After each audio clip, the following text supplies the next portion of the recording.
This, perfect. Okay. We're live?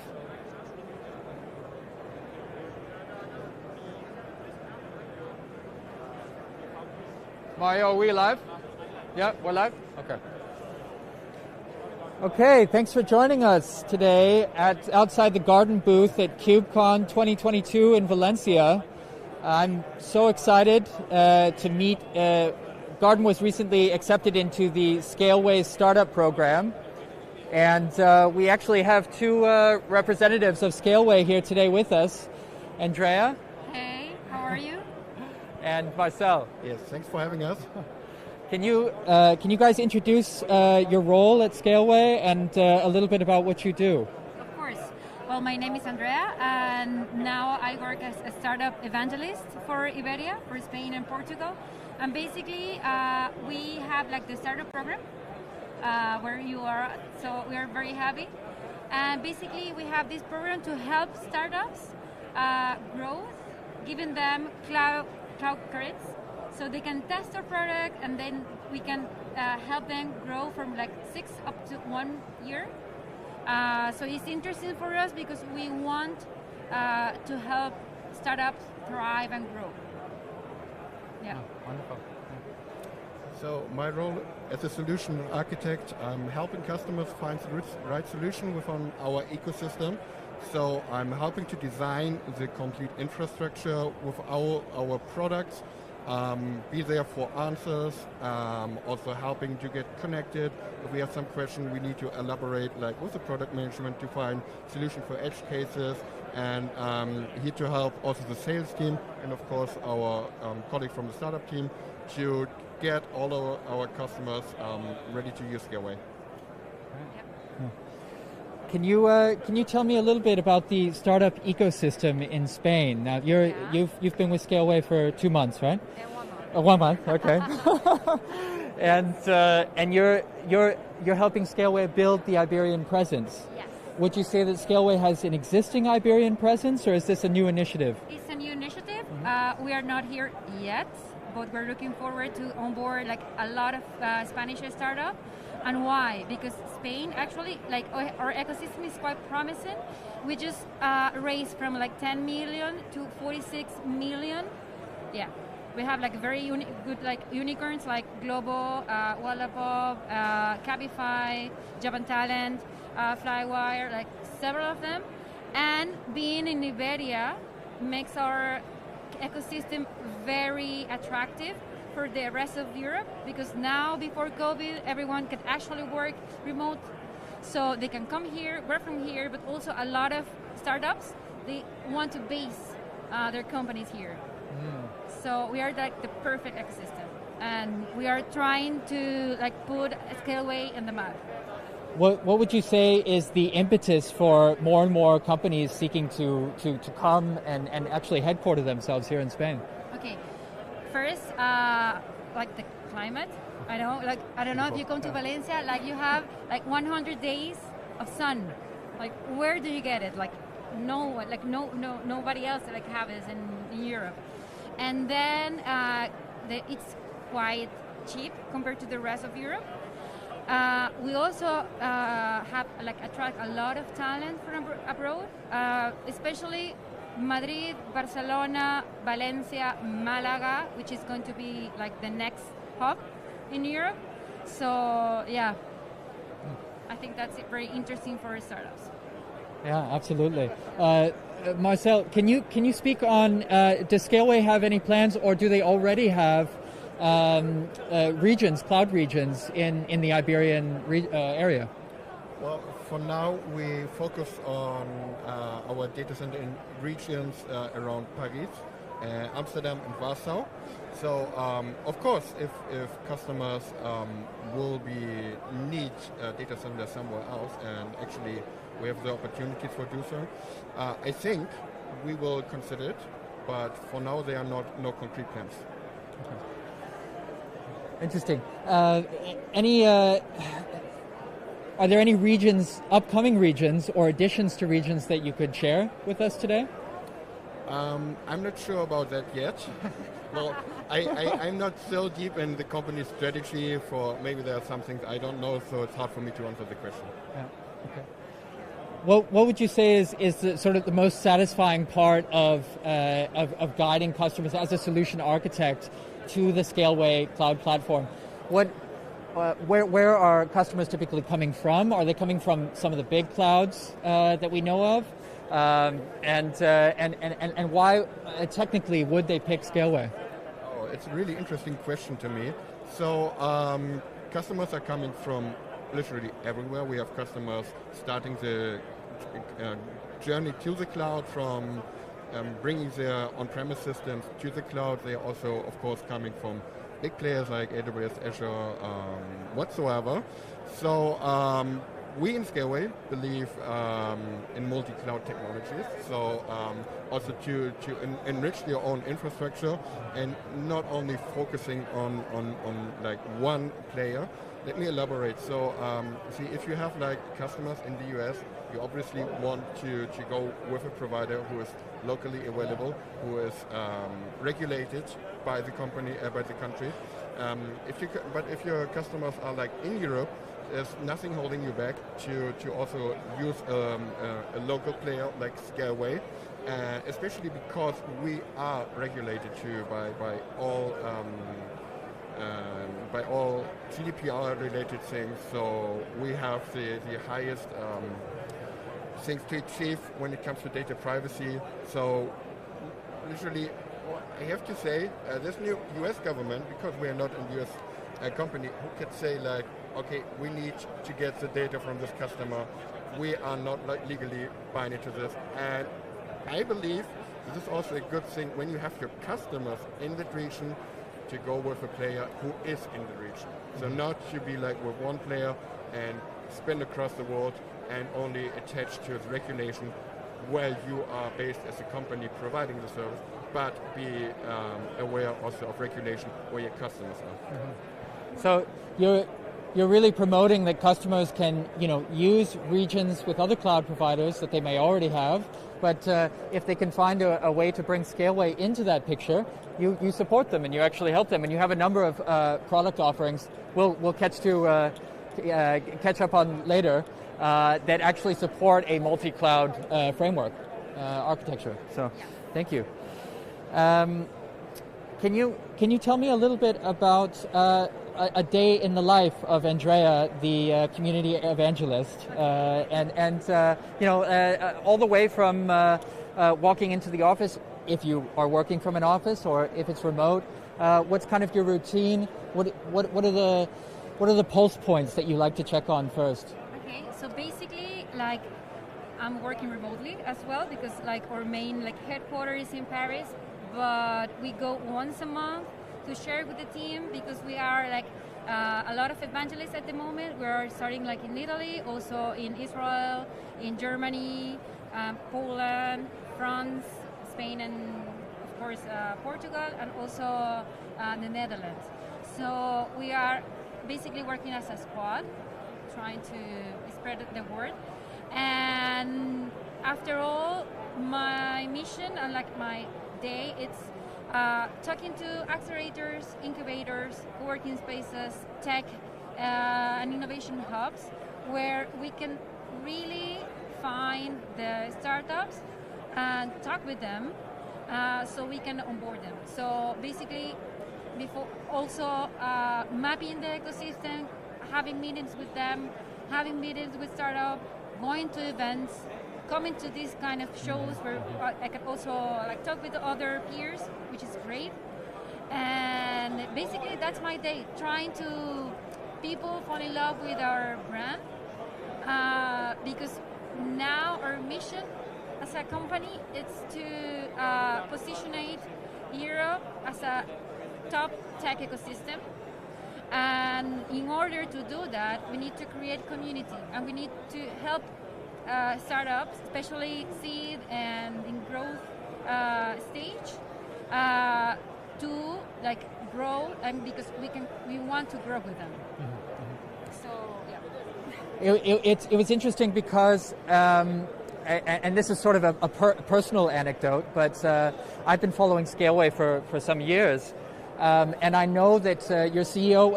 What is your CEO's name? Young Michel. Yeah, Jan Michel. Young Michel. Huh? Young Michel. Young Michel. Yeah. No, Michel. Michel. Yeah. Michel. Okay. It's French. Okay. So Scaleway was originally part of the Gaia X program, which was leading, let's say, a cloud transformation for Europe, and was trying to get more and more European companies to be chosen or prioritized. Let's see, both in the government regions, in the private region, the startup region. But it was interesting to see how he became dissatisfied with Gaia X, because he felt, and you could see it as well, that suddenly Amazon was a sponsor, and Alibaba was a sponsor, and I think that he felt that it was betraying, let's say, the founding principles of Gaia X. So as I see it, Scaleway is sort of leading its own way in this charge toward a European cloud. Would you agree with that? Yes, absolutely. So I take everything what you said, like it's absolutely true. Gaia X was initially founded to become Europe more sovereign from US players, and you just said it, like bringing all the US players back to Gaia X. In my opinion, especially speaking for myself, it defeats the purpose itself a little bit, doesn't it? So, and I think also it's going in the wrong direction. If we want to be Europe first and help with the sovereignty, we should focus on technologies we have here. We have to be open. We should not lock everything down.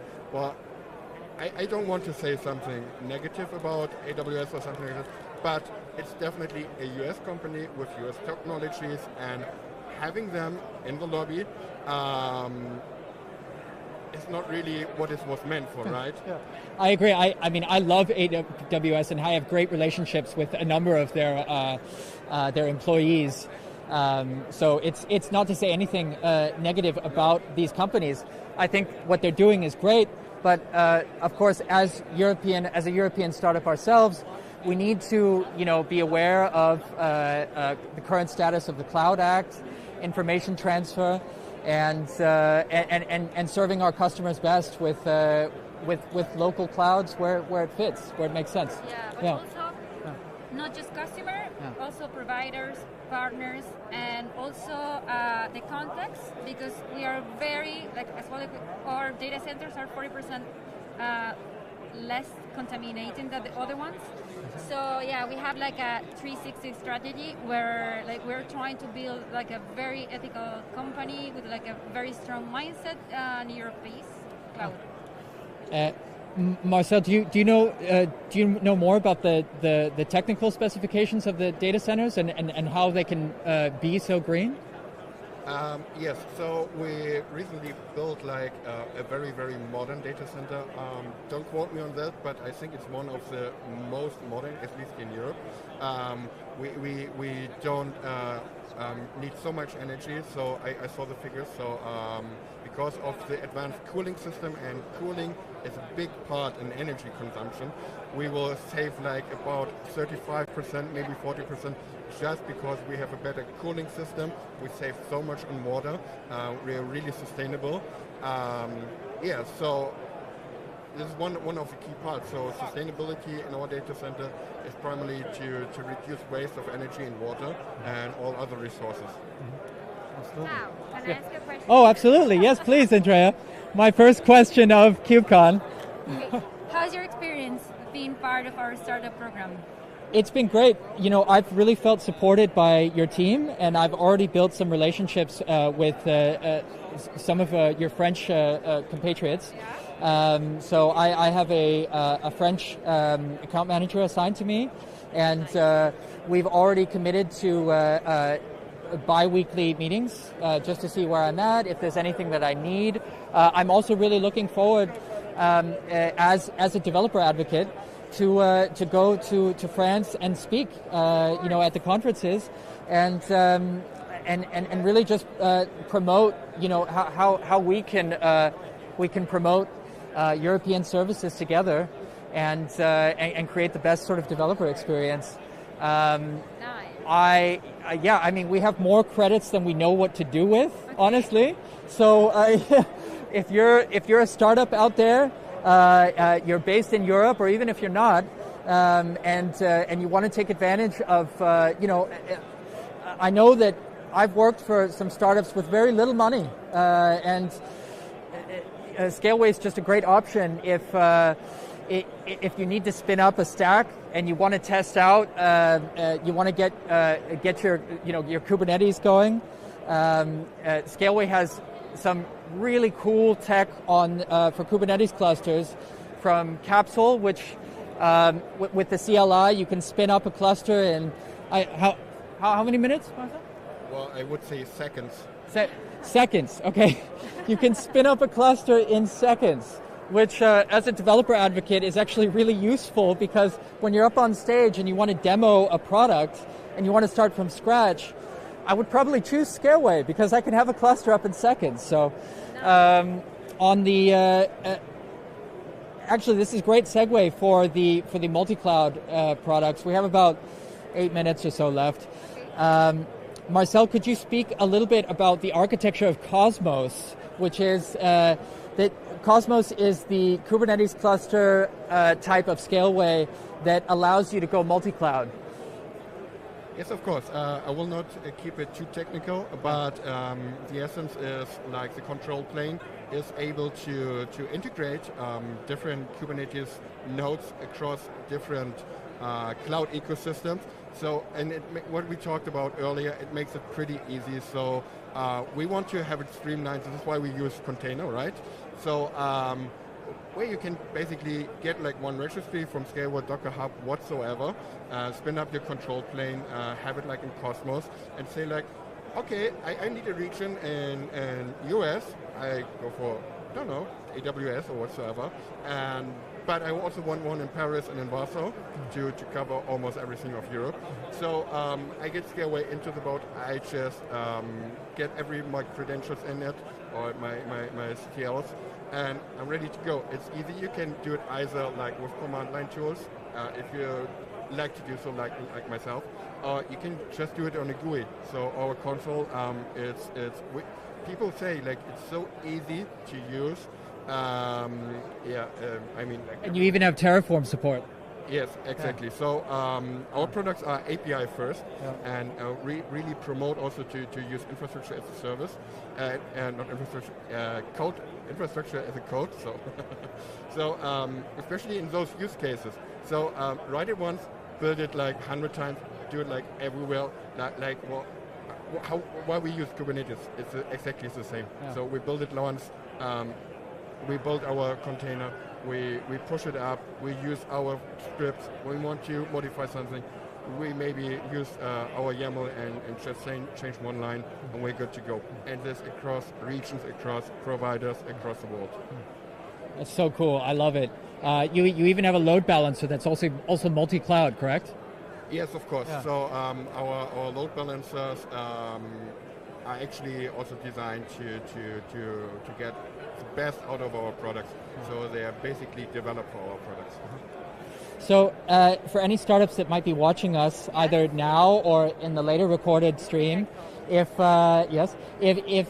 they want to get some of these cloud credits and build clusters in seconds, how would they go about that? Basically, they go to our website and they're going to see like startup programs. They can apply. We have like one batch per month. So it's from the 15th to the 15th. They apply, we review the applications, and then we pick up like 10 startups, and then we can give them the cloud credits. But it's not just that; it's also that we have the community. So basically, almost 300 startups went through our program. So one of the important things when you are starting something is that you have to know the right people. So we do like a lot of events for them. online webinars, like different stuff, so they can actually feel supported, and they can know other CEOs or other talents from different startups, which is one of the main focuses, like our value proposition, is network, and being part of a tech community that support each other. And at the end, for example, if you want to come to Spain, you can get to know some Spanish startups. I can actually help you land here, and also the other way around. Oh, so Garden actually, as a startup member, we could maybe meet some Spanish startups. And yes. Wow, that's really cool. Yeah. Huh. Okay, I think we have about 2 minutes left together with Scaleway. So this has been a really. I was actually it's the first interview of the day. I was worried about filling out the time, but it's just been so many exciting topics. So yeah, if you're a startup out there, and especially if you're in the Iberian area, if you're Portugal, if you're in Spain. Check out Scaleway, and you're just getting started. It's and apply for the startup program. You'll get more credits than you'll know what to do with, and you'll feel supported the whole way. I promise you. Thank you so much. No, thank you for being part of the program. I actually have a little gift. So we wanted to do something a little bit fun today for our giveaways. So we're giving away Kubernetes tea. Nice. Literally tea. So that's for you. And give you some tea. And we'll give you a couple garden stickers as well. Great. Yeah. Nice. Thank you so much. That will be on my laptop. Yeah. For sure, yes. Perfect. Yes, I will find a place, of course. Thank you so much for joining us, guys. Okay. So that's our first interview down.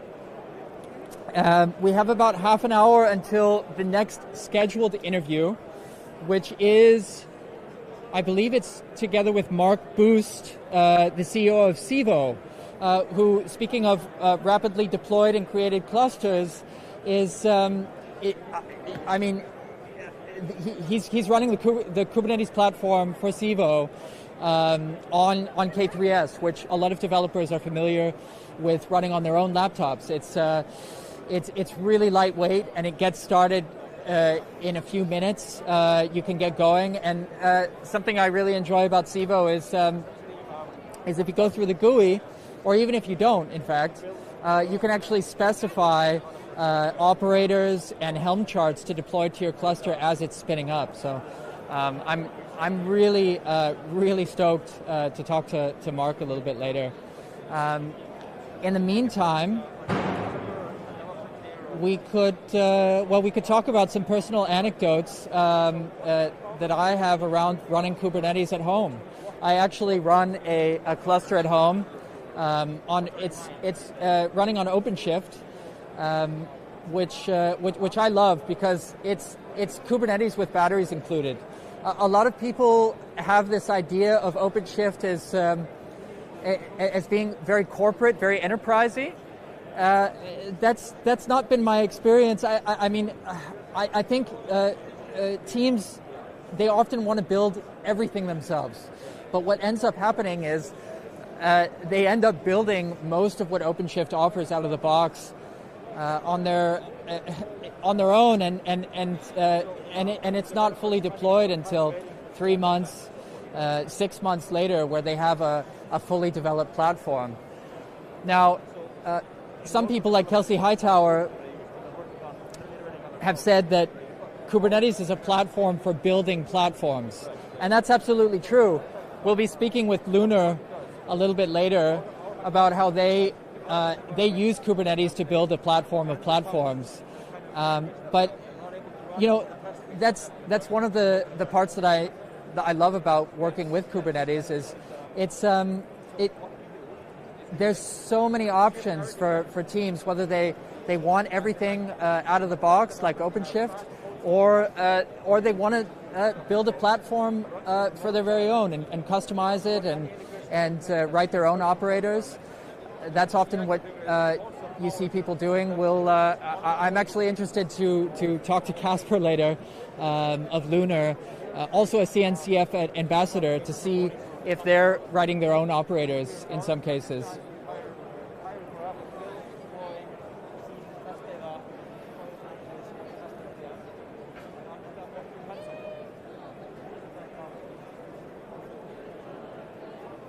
So sometimes you'll see me drop off into some silences here. I like to do it. I actually try and meditate every morning, and one of the joys of meditation is just sitting in the silence, seeing what happens.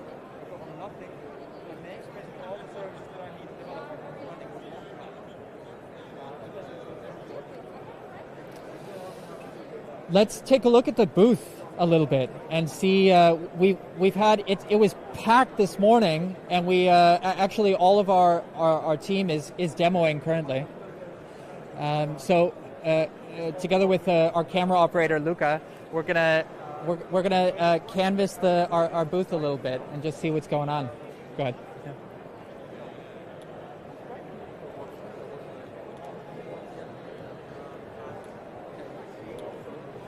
So everybody's tied up right now, but here we have Þór.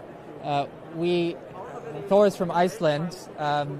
He has a nickname that we call him Totti. We have Anna Mayer, who's one of our SREs here at Garden, and Albert, who's a developer on the OSS side. There he is waving to you. Hello, Albert. Hello. Can you tell us a little bit about how it's been going I saw so much activity here this morning. Yeah, it's been really busy. The Wi-Fi dying doesn't help at all. What are you doing to manage the Wi-Fi dying? Well, thankfully, our product Garden works with local Kubernetes as well. It's just missing the best features. Missing the best features, yeah. Indeed, like for example, remote builds. Yeah, remote builds aren't there. The entire cloud product is near impossible to demo if you can't have access to the cloud. Right. Well, it makes sense. Have you seen a big surge of interest from visitors?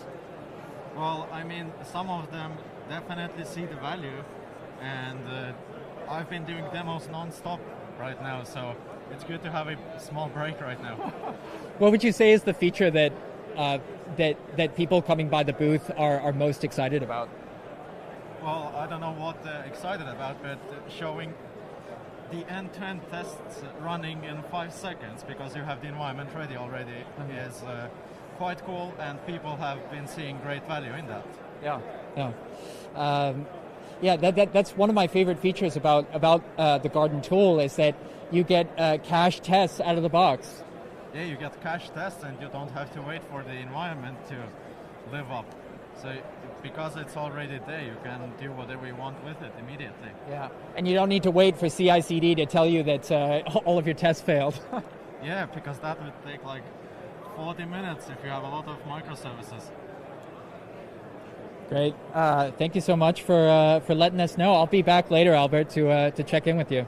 Okay, we'll be waiting. Okay, very good. Anna, do you wanna say hello to the audience? I don't know how many people are actually watching. Nice to meet you. Let's move over to the left here because Thor's actually giving a demo right now to looks like it could be somebody from Red Hat or maybe just somebody who went by their booth. Yeah, they have a lot of like these hats for merch. Yeah. Wait, what do you think about funny hats for Garden? We should have them. We should have funny hats, right? I mean, if you wear the socks and the hat at the same time, you start to look really goofy. Yeah. Yeah. And that's actually one of our mandates here at Garden is to bring more joy into the development process. That's true. That's actually something I've heard quite often. Like when I mentioned that, like you have to wait for CI for such a long time. You're in the flow of developing, and then you get interrupted, and you have to wait. and how we can speed that up, that's actually something that lots of people have been interested in, I think. Yeah.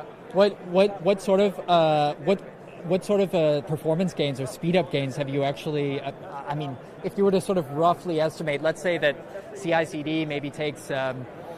Well, of course, you have to get approval from somebody who controls the CI/CD pipeline, right? You mean to run the same stuff locally, or right? Yeah.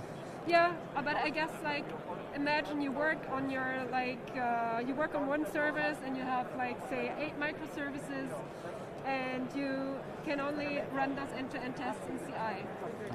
All the tests will be rerun in CI, even the ones for the services maybe that aren't really important to you right now, or like that. And Garden just knows which test belongs to which module and caches the test results if nothing really changed in the file system. So you get that instant feedback from the tests, and you also can like leverage the tests cache. So I think the speed up is quite significant.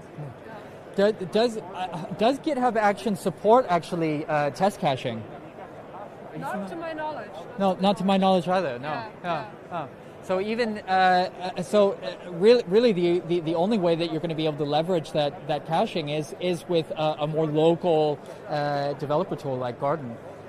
Yeah, and I mean, like the fantastic thing about caching on tests in Garden is that it also works from CI, because like Garden computes the hash of your file system and stores the test results in a config map in your remote Kubernetes cluster. And if you like use the same namespace, for example, then it will just also know, oh, okay, that has already been tested. So by running in CI, do you mean with the enterprise product? Yeah, you can use the Garden Cloud or Garden Enterprise product to run in CI. You can also use whatever CI system that you are already using. Oh, so you can actually run Garden within your existing CI system? Sure. I mean, you configure your whole stack, what needs to be built, what needs to be deployed, what needs to be tested, and and then you can it's all one command at the end of the day. It's Garden test, and that's completely portable. You can run that from your local computer. You can run that from some VM somewhere, which could be a CI runner. Wow, that's really interesting. Yeah. So the only limitation to those test caches is that they're stored in config maps in a namespace. So if you create a new namespace for each CI run, you won't be able to leverage that. Right. But if you, for example, rerun the CI pipeline in the same namespace, you can leverage the cache. Okay, and do you see team members are sometimes collaborating on developer namespaces? And I believe Garden actually supports this workflow. Yeah, it sometimes happens. So you can, for example, share a namespace with another Garden developer who's maybe working on the same piece of a project, and leverage those caches. Yeah, you could do that. Okay, interesting. Oh. Great, Anna. Well, thank you so much for taking the time. I'll be back with you later, I promise, to talk more. Okay. Bye. Bye. Going over here to Thor now. So they go on mask or they'll keep it on? Fortunately, so KubeCon has said that we have to keep masks on at all times. I am more handsome when half of my face is hidden anyway, so I'm relieved. So I'll just introduce Thor a little bit. Thor's actually one of our co-founders here at Garden. He's the master of abstraction, I would say. His mind is such that he always has an analogy for you that is just it reads like Kafka. Well, thank you. I'm making me blush. You can't see that I'm blushing, but just trust me, it's happening under here. Yeah. How can you introduce yourself a little bit more to the audience, Thor? Yeah. So like Thor said, I'm Thor. I'm the second Thor. The main Thor's over there, Thor. Hello. Here's second Thor. We're a package deal. We've been working together since 2013, really. And so my background is a full stack developer. I got started in web programming, using Rails, and so I got used to a really, really nice developer experience from the get-go. And what got me hooked on engineering in the beginning was this feeling like, when I was a kid, there was a cartoon on TV where there was a boy who had a magic chalkboard, and he would draw like a bird, and the bird would fly off the chalkboard. And that's what programming feels like at its best. Like you come up with an idea, and then it animates itself magically before your eyes. Yeah. And that feeling of creativity is like, it got me hooked. And when the tools get out of your way, and you can see the results of your thought immediately, that's the magic. And as programmers, we put up with 1,000 tiny frustrations every day just to get that hit of that magic. And, as time went on, I started feeling like that was slipping away a little bit because of the way our tooling was changing. There's all this tooling, all this kind of frustrating, half-baked automation in the way of the bird flying off the chalkboard, as it were. So for me, the emotional driver behind Garden is like making programming as fun as it was when I got started with it, so that people feel that magic in there. Because we have, the technology we're working with is amazing. It's just needs a little bit more automation to really make it pop. And I feel like we're so close to it, and I think Garden really brings us a lot close to that. So that, for me, that's the emotional driver of what we're doing and how I got to this place. Yeah.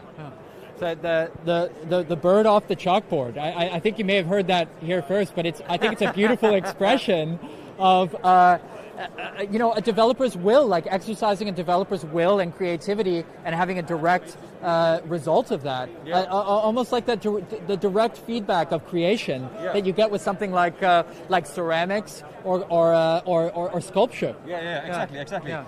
And I think like we're all limited beings. Like we have limited patience, we have limited attention, and like it's a non-linear effect. If the friction goes above a certain critical point, you're not flying anymore, you're dragging.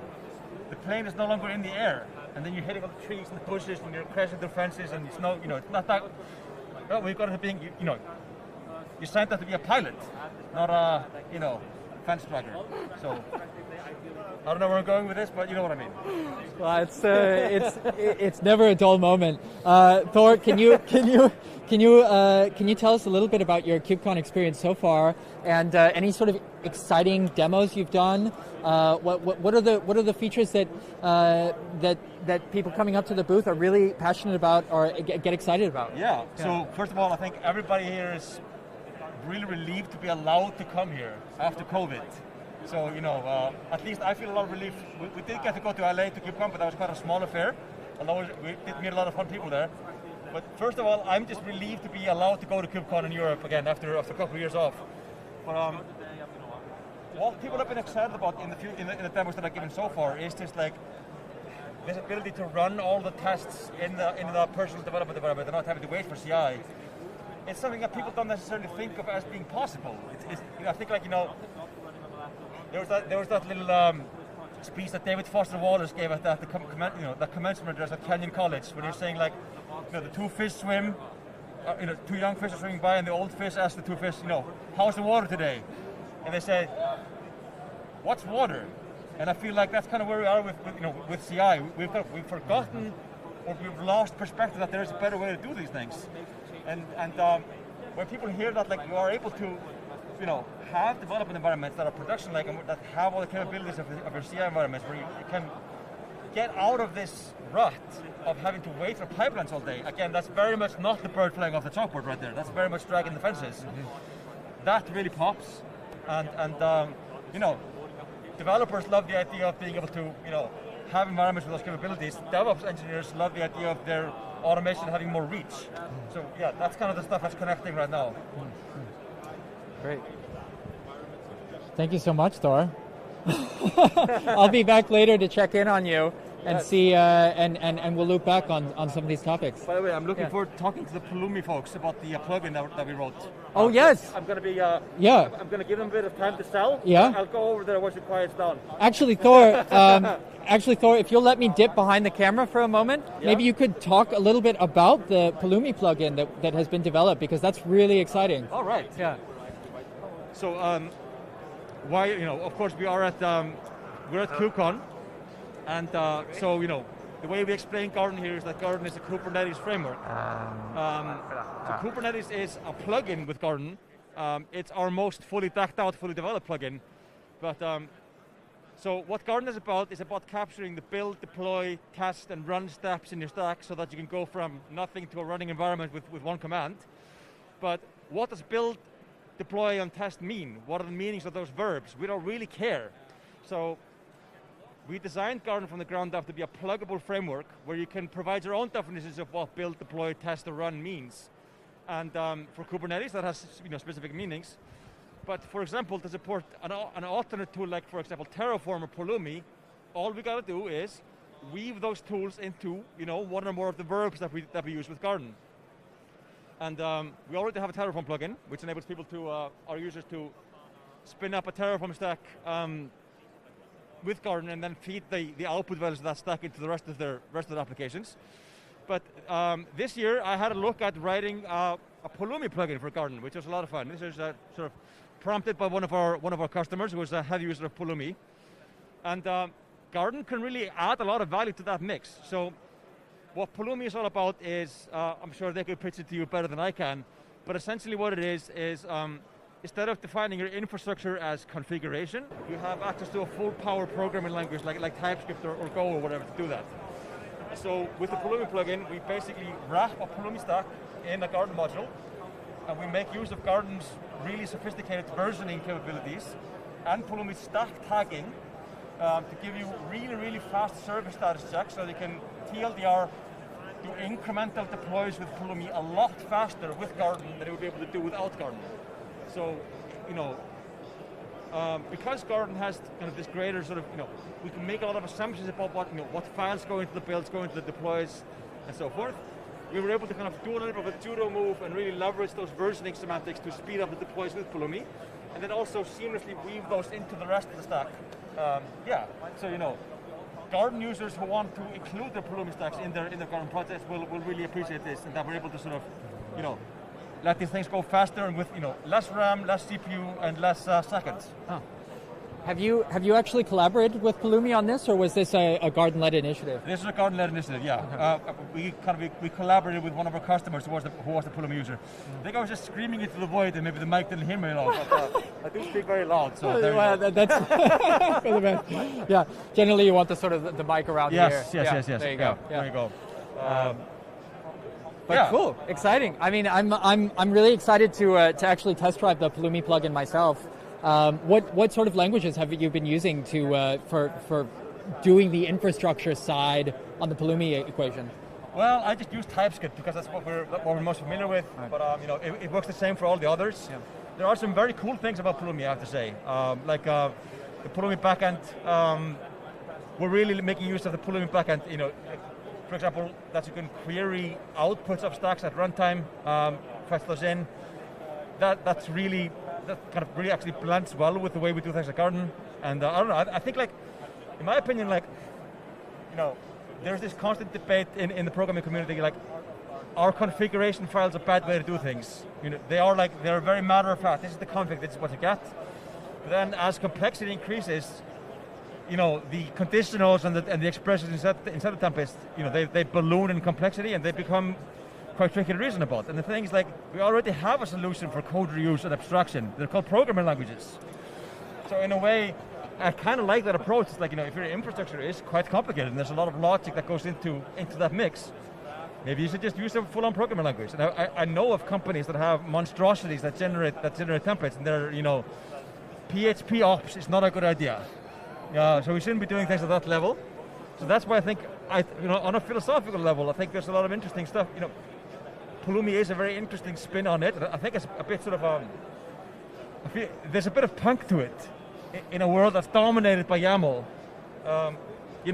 Let's go back to the full power programming languages. Of course, there are drawbacks to that. In that, for simple use cases, it's not just as brain dead simple to see what's actually going to be deployed. But I think it's a debate worth having as an industry. Not just we shouldn't just blindly go for YAML for in cases where we can see from the outset that we're going to end up requiring more logical power than the templates are going to be able to provide us with, without us getting into complete YAML spaghetti. Actually, Helm templates. Whenever I look at a Helm template, and I deploy a lot of Helm artifacts to my own cluster at home, my home lab, but I mean, whenever I take a look at one of these Helm templates, I want to scream and run away in the other direction. Yeah.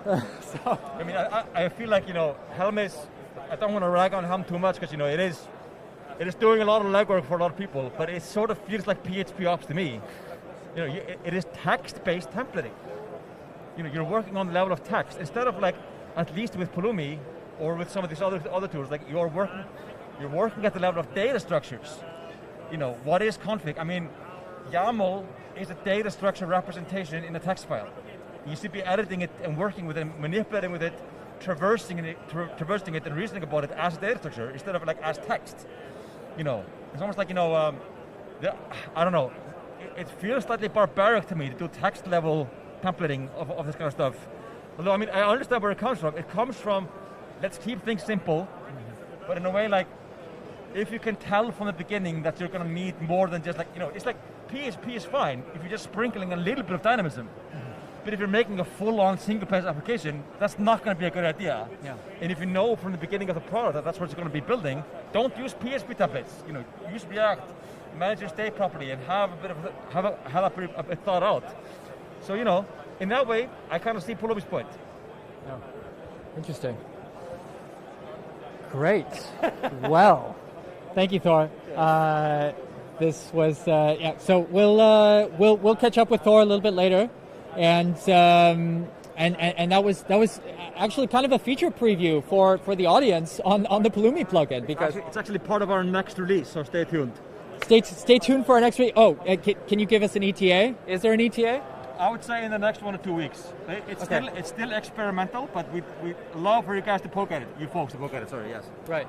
Well, speaking of poking at the code base, Garden is actually permissively licensed. It's the Mozilla public license. So, that's as a developer advocate here at Garden, that's something that I really want to emphasize, is that Garden is not. We're not a walled garden. Pardon the pun. Just a minute. It's a little bit loud at the conference. I will wait to continue. Okay. It was just an announcement to keep our masks on. So we at Garden, we really want to get the community more involved in the code base because we love it. I love it. It's actually why I came to Garden in the first place. It's actually why I have a job here today. I went to Garden and I was like, hey, I was sitting on the other side of the table at my previous company, and I was wondering who are these magical people who are developing this program that would make all of my developers' lives easier. I was a DevOps engineer back then, and I reached out to them,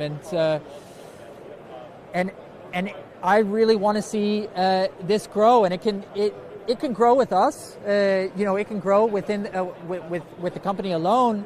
But I think we really get some levering with a big open source community contributing. So if you're at all interested in speeding up your development workflow and getting back to coding, drawing the bird and having the bird fly off the page, as Thor just said, give a shot to Garden. The open source product, Garden Core, is entirely free to use. So you can spin up a remote cluster, perhaps with Scaleway as Scaleway CLI, as we just had an interview earlier, and you can give a shot with remote builds and remote clusters that function as if they were local. I think it's our superpower. I think it's one of our many superpowers that we have. So feature sneak peek. That was the Pulumi plugin. Something else I wanted to mention for those of you who are tuning in, perhaps just to win the baby houseplants. I'm going to talk a little bit about that now. So if you're just here to win the baby houseplants, you can do that. You can win the baby houseplants and not know a line of code. we're going to have a talk with Kasper Nissen, who is a CNCF ambassador and is also the lead architect at Lunar, a neobank that serves the Scandinavian market. I'm actually also a Lunar customer. They recently introduced their crypto product, which we'll talk a little bit more about later with Kasper. Of course, as it is, I'm always late to the party when it comes to crypto. So I don't know if any of you watching are familiar with the absolute bulldozer of a fire that's happened to the crypto markets in the last couple weeks. But I put a little bit into the Lunar Bitcoin product, and I think I've lost some good amount of money on that. So, but it's really easy. Also, if you're a Scandinavian and you want to invest in crypto, one of the problems with investing in crypto in the Scandinavian market is that, especially in Denmark, where I'm from, it's really hard to figure out how much tax you owe to the state. So Lunar makes that really easy. That was just me shilling all on my own for the Lunar. So check that out if you're interested. It's on the Google Play Store and on the Apple. I've completely forgotten what the Apple iOS market is called. The App Store? The App Store, yeah, the App Store. Check that out. We are going to shortly have an interview with Mark Boost of Civo. Should be in the next 5 to 10 minutes or so. Civo makes it really easy for you to spin up really lightweight, really quick clusters on K3s, which a lot of developers will know from running on their own laptops. In this case, it's a managed K3s, so you don't have to deal with the control plane at all. You just spin up the nodes you need, and it's really easy. Back to the giveaway. What's going to happen is Kasper and I are going to interview, and at some point toward the end of the interview, I will say "until then." And then there will be 2 words that I say after that, not now, but at the end of Kasper's interview, starting at 1:30. And if you can tell me the 2 words that I say after "until then," you'll be entered into a chance to win 6 baby houseplants. That's 6 baby houseplants selected by the garden crew.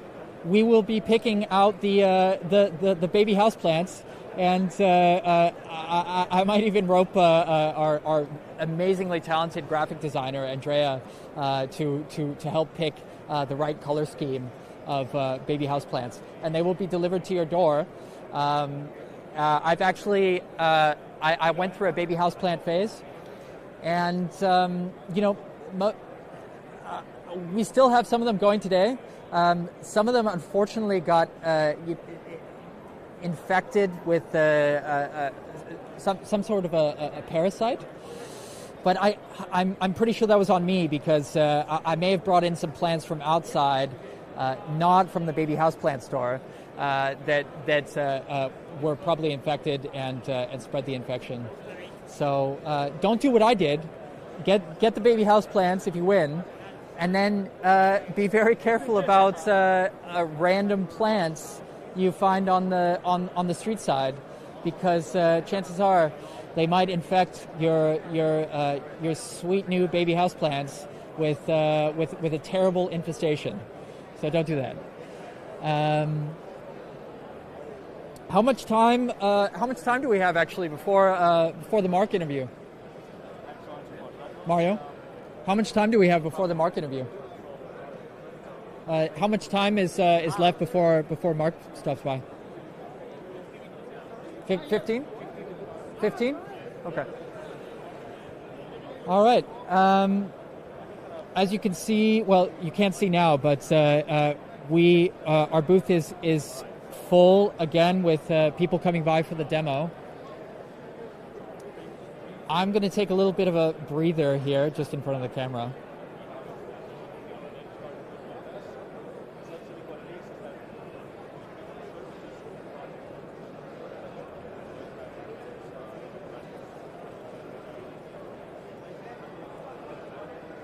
perhaps I can also mention that if the audience has any questions, please write in, and I will try and answer them, or get you somebody who can answer them, because we have 2 of 3 of our co-founders here at Garden who will be able to answer them, perhaps even our SRE or perhaps me. So any volunteer questions that you might have, yes, also about the contest, feel free to put those in the chat box.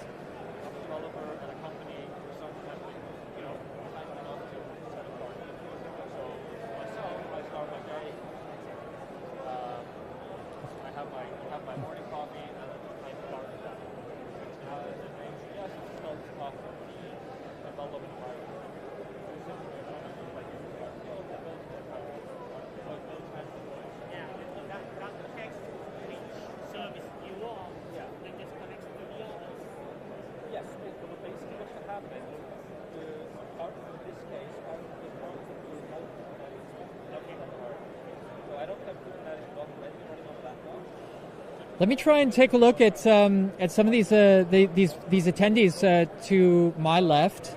I'm going to try and introduce myself and see if we can see how their experience of KubeCon has been so far.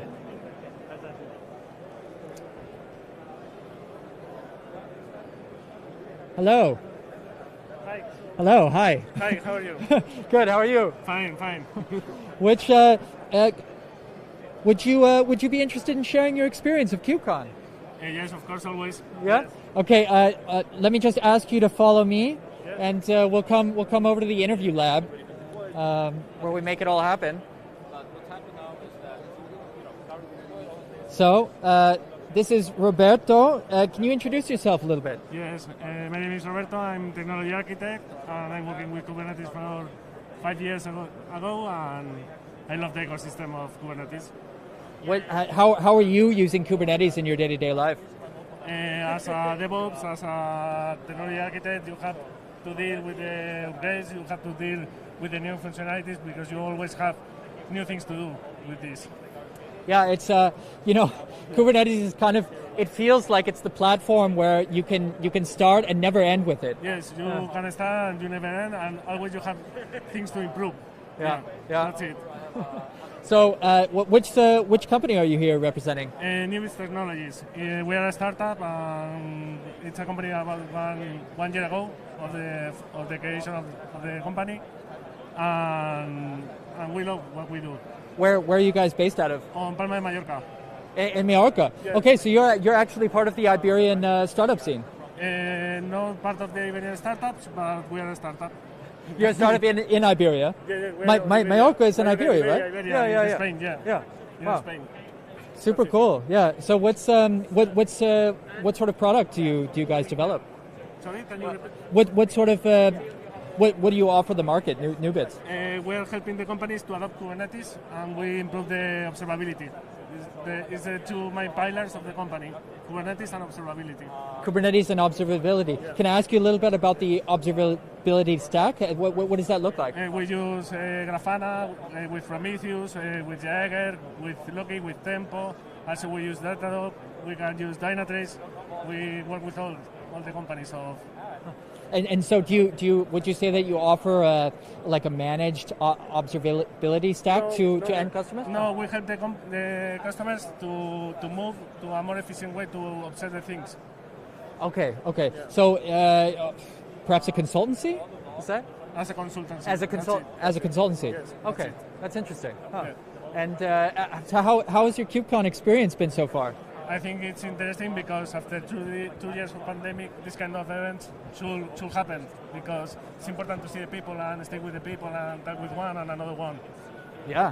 It's I mean, for me personally, I am really enjoying meeting people in the space again. Yeah. You know, it's fun to meet on the internet, but there's something sort of a je ne sais quoi about meeting in person.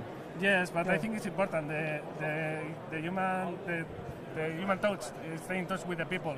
It's very important. Absolutely, yeah. Can I ask you a little bit about your development workflow? Are you guys running containers? Are you building in containers? Yes, we're running containers. We're building containers, and we always try to use GitOps because I think it's the way to do the things, because you have everything on a repository, and because we are from infrastructure perspective, we don't do code.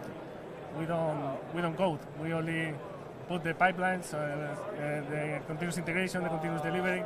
And I think the important way to work in 2022 is to use GitOps. What sort of GitOps tool are you using? We're using Argo CD. Yes.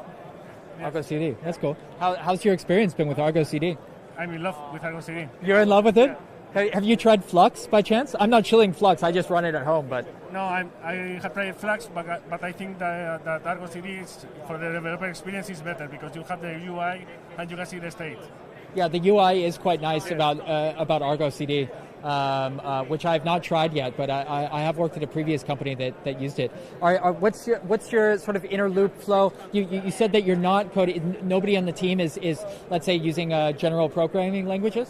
No, normally no, because we are focused on infrastructure and adoption of Kubernetes, not the code part of the ecosystem, because we are a technology platform.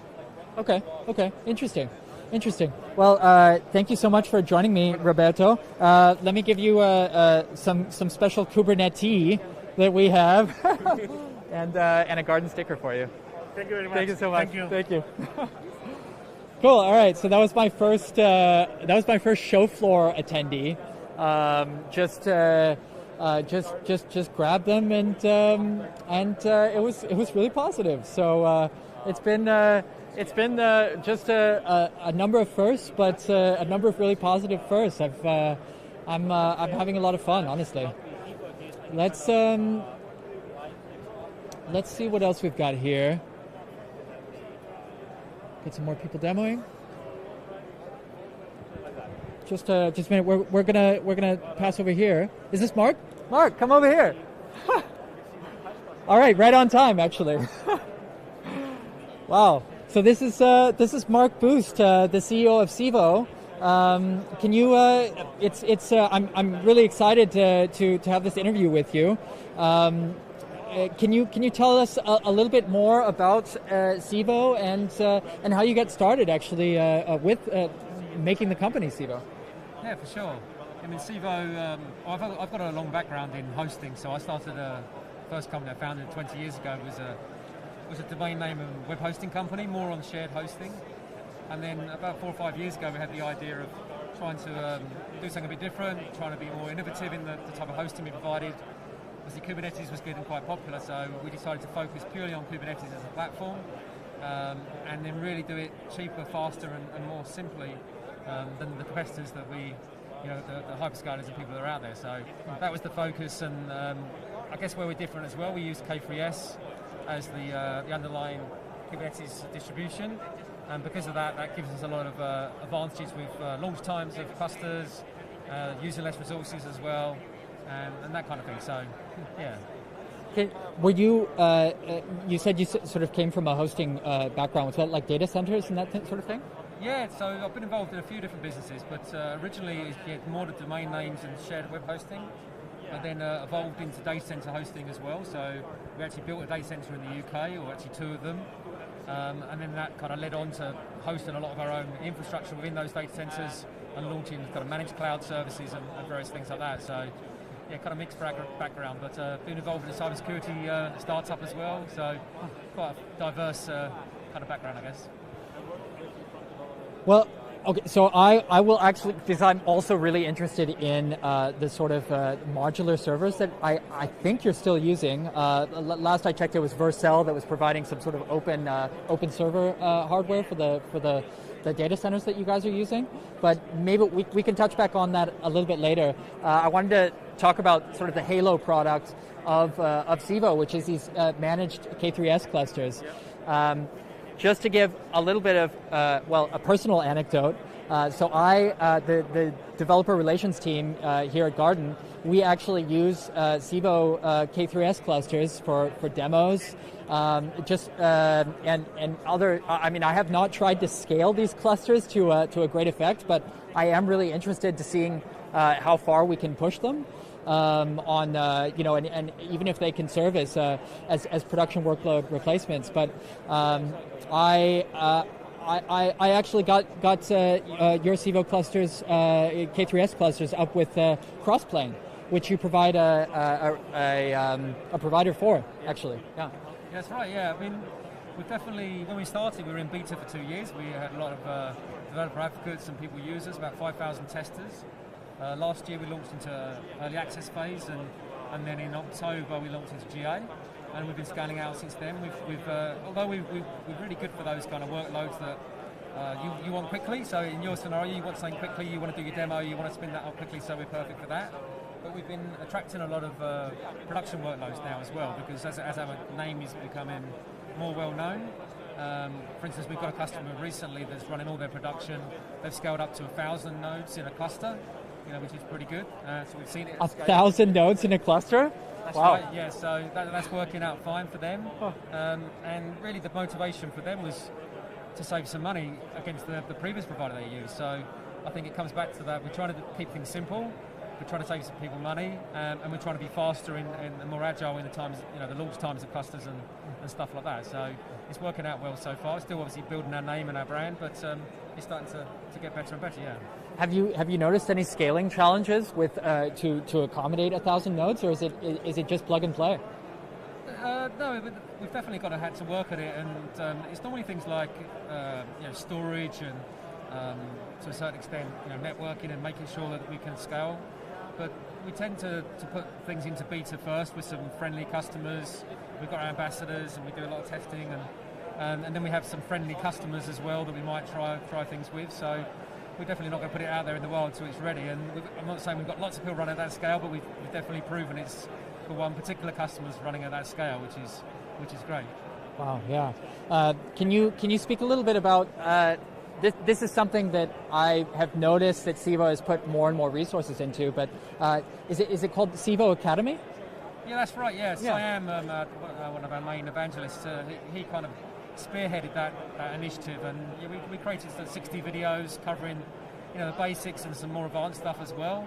And it's free content that's available on the Civo website, and just trying to give a bit back, and help people out in that regard. So it's definitely worked out well for us in terms of just spreading the name as well. So it works helping people, but also just helping the Civo brand as well. Gets the word out. Yeah. I mean, I think it's so good that because a lot of people trying out Civo, they might be trying out Civo for the first time in sort of a hobbyist context, and maybe it's their first time even playing with Kubernetes. And Civo just makes it so easy, whether you use the Civo CLI to launch a cluster, or whether you use the Crossplane provider, as I'm doing, or whether you use the Terraform provider. You can get these clusters up in a couple minutes, right? Yeah, and we've got a little initiative called KubeQuest as well. I don't know if you personally use KubeQuest. But I haven't tried it yet. But yeah, so it's a kind of gamified experience that when you first start out, you go into the dashboard, you select KubeQuest, and there's 5 challenges. So the basic first one is like launch a cluster. Second one is use the CLI. Third one is install an application, and so on and that. And at the end, it's like launch your own application. So it's a bit of fun. You can learn as you go as well. So that's just trying to attract some hobbyist developers as well that are trying to learn for the first time. That links in well with the academy. And then I guess we hope that people like what they see, and they might, when they get a job or take it to the company they work, or if they're a student, their kind of first job, that they might take it into the company they're working for, and who knows, that they might adopt it in the future or that kind of stuff. So trying to give back to grassroots as well. Yeah. So you mentioned in KubeQuest you actually will launch an application to the cluster. That's something that I thought was so cool when I used the Civo, both the UI and the Crossplane provider. They both support basically launching applications into the cluster as they're being spawned or as they're spinning up. So you can get, for example, monitoring. You can get some security, an analysis on how your cluster is structured, and that will give you warnings. You've really built out a portfolio of applications. Yeah, I think there's about 80 plus applications now on the marketplace, and yeah, it's again coming back to that simplicity that not everyone is super advanced user of Kubernetes and knows how to install these things themselves or has the time to do that. Yeah. So trying to have the best of both worlds of having a marketplace that's there if you need it and you can install these. But obviously, if people want to install them themselves, they can do that as well. So it's just trying to be flexible and reduce that level of complexity that I'm sure we've all seen with other providers sometimes. Yeah, I mean, many of the big clouds, it's you have to know. I almost feel like to get involved with some of the big clouds as an independent person, or if you have a really small startup team. I mean, you almost need knowledge of the entire networking stack that the internet is built on. Never mind how best to provision users, how to make sure that your VPC is secure. It's really a lot to take in. So I mean, I think a starting developer who's just getting into Kubernetes really can benefit from a cloud provider like Civo. Yeah, that's certainly a kind of sweet spot. Is either someone, like you said, getting started, or a small to medium company that doesn't have a large team of people with all that knowledge to manage so many different products that quite inherently difficult to use in some regards. So I think it comes back to that simplicity again, and we're not saying we're perfect for everyone, because there's certain things some of the hyperscalers do that we don't do, but there's also lots of things that we do very well that actually for a large proportion of companies is absolutely fine and has exactly what they need. So it's I think it's a multi-cloud world now. It doesn't say you have to use one provider, and we have customers that use the hyperscalers and use us as well. So this comes down to the workload and the use case, I guess. Yeah. Are there any upcoming features that you might want to let the audience know, or any sort of new things coming that we might be able to expect from Civo? Yeah, there's a few things in the works at the moment. We were hoping to get something here actually for KubeCon, but it just wasn't quite ready. But we're going to have an announcement in the next few weeks around a platform as a service product that we're going to be launching. That'll probably go into a beta release first, so it won't be immediately available as general availability. And then we've got a new object storage and database as service product. So we're just gradually iterating and adding to the portfolio of services there. We're never going to be AWS and have like 100, 200 different services, but we're going to have a core of 10 or 15 different services that we do very, very well, and we think those 10 or 15 services will cater for 60-70% of companies, so they don't need all these other things necessarily. And then you've always got the marketplace to have add-ons of the bits that maybe we don't provide as well. So right. Is the database as a service product, is that live already? That's coming. It's all in this quarter's work. So it's all coming very soon. Okay, so we can expect an announcement within next few weeks about perhaps expanding the expanded platform as a service product. Yeah, there's some exciting things coming, definitely, and some new edge stuff that we're working on as well. Some new what? Edge locations. Edge stuff. Okay, cool. We've actually got a rack here at KubeCon today where really? Yeah, you can actually go and launch a cluster in the rack at the KubeCon. Oh, this is so cool! I love it. Yeah, so if anyone can visit our stand, and there's a QR code. It tells you instructions. You can go and launch a region in Valencia for today. Yeah. And then be entered into the competition. So a bit of fun we're doing, but it just shows you the way we're deploying things, and kind of we can work on this kind of edge location, launch things very quickly. Yeah. So the idea over time is we're going to start to scale out into more edge locations. Do you intend to keep the edge cluster sort of running and available, or is it's just convention specific? No, it's just for this exhibition. Okay. But, and they'll cut the power at 5 o'clock, so it'll go down at 5 and it'll be up again tomorrow morning. But for a bit of fun, they can actually launch it, and we can actually say, it's in that rack there somewhere, your cluster. So speaking of these racks, actually, because I really wanted to loop back on this. I'm just kind of a hardware nerd as well. But as I understood, and that this was the last time I read this blog post. I think it was maybe a year ago or so, when Civo was first getting started. Civo was making a big deal about how the server hardware is actually modular or even open hardware. Is that true? Yeah, that's right. We use the Open Compute project, which was originally developed by Facebook, actually, and lots of people collaborating to that to create an open standard for kind of rack design, for the data center design, and the idea being that not only is it about making things easy for people and having it standardized, but it's also about sustainability. So what we use is a lot more energy efficient than say traditional servers that you would just install into a regular. Oh, really? What makes them more energy efficient? It's mainly around the way the power is delivered. So they use a central sort of power supply unit. So they don't have individual power supplies in each server, and they all kind of hook back into the central place. Okay. So, and just a lot of the initiatives from the Open Standard project that they're all, is being contributed, is always looking for that extra bit of efficiency and sustainability and things. So, but also it's pretty cool kit because even things like it's completely toolless, so you don't have to ever take a screwdriver to the data center to actually take a server out, take a drive out. Everything just clips in, clips out. So there's some pretty cool stuff in there in terms of just well thought out kind of tech here. So it works really well for us because our model to deploy into the data centers is the zero-touch model. Zero-touch model to deploy to data centers. Yeah, we've actually built the racks off-site. We use a system integrator that fully loads them up, and then we ship them around the world, and they get wheeled into the data centers, and the racks actually even have wheels on them. So the idea with the open standard is that you can just easily imagine Facebook back in the day. Going through so much hardware, they're able to wheel out a rack and wheel one straight back in place. So it's all about that ease of use, and that's why you've got the tallest stuff when you swap drives and that kind of thing. So we build them off-site, we ship them to the data center, and they phone home and self-install. So we can install a whole region in less than 20 minutes in terms of the software. That's amazing. It's like your K3S clusters, but just applied to the hardware level. That's right, yeah. So, we have a little internal joke that we can launch a whole new region in less time than it takes AWS to launch a Kubernetes cluster. It's true. I have friends at AWS. I love AWS, but it's true. I mean, if you launch an EKS cluster today, it's going to take at least 30 minutes for the cluster to be green.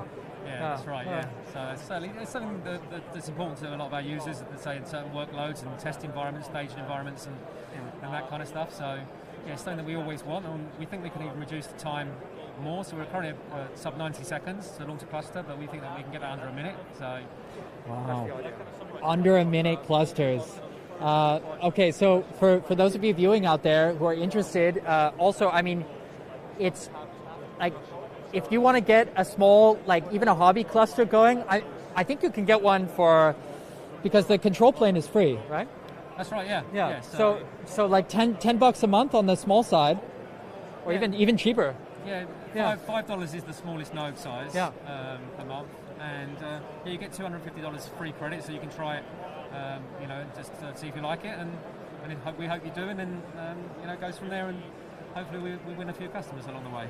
Yeah, it was really easy for me to actually avail myself of these credits. You just go. What's the full URL if people want to get started? Yeah, it's civo.com, which is civo.com, and you just go to the homepage and register, and off you go.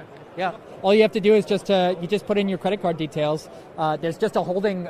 It's just a micro charge, right? A pending charge that's just applied, and you're ready to go. You've got $250 worth of credits to spin up these really lightweight clusters and try them out, whether you're using the Terraform provider, the CLI, which I've also used, or my current favorite of deployments types is using Crossplane, which just allows you to have auto reconciling infrastructure. So you can, for example, spin up a couple Civo clusters, define it in a custom resource definition within Kubernetes, and if you knock over the cluster on the other side, or something happens to it, somebody touches it manually, it's going to snap right back, because Crossplane really allows you to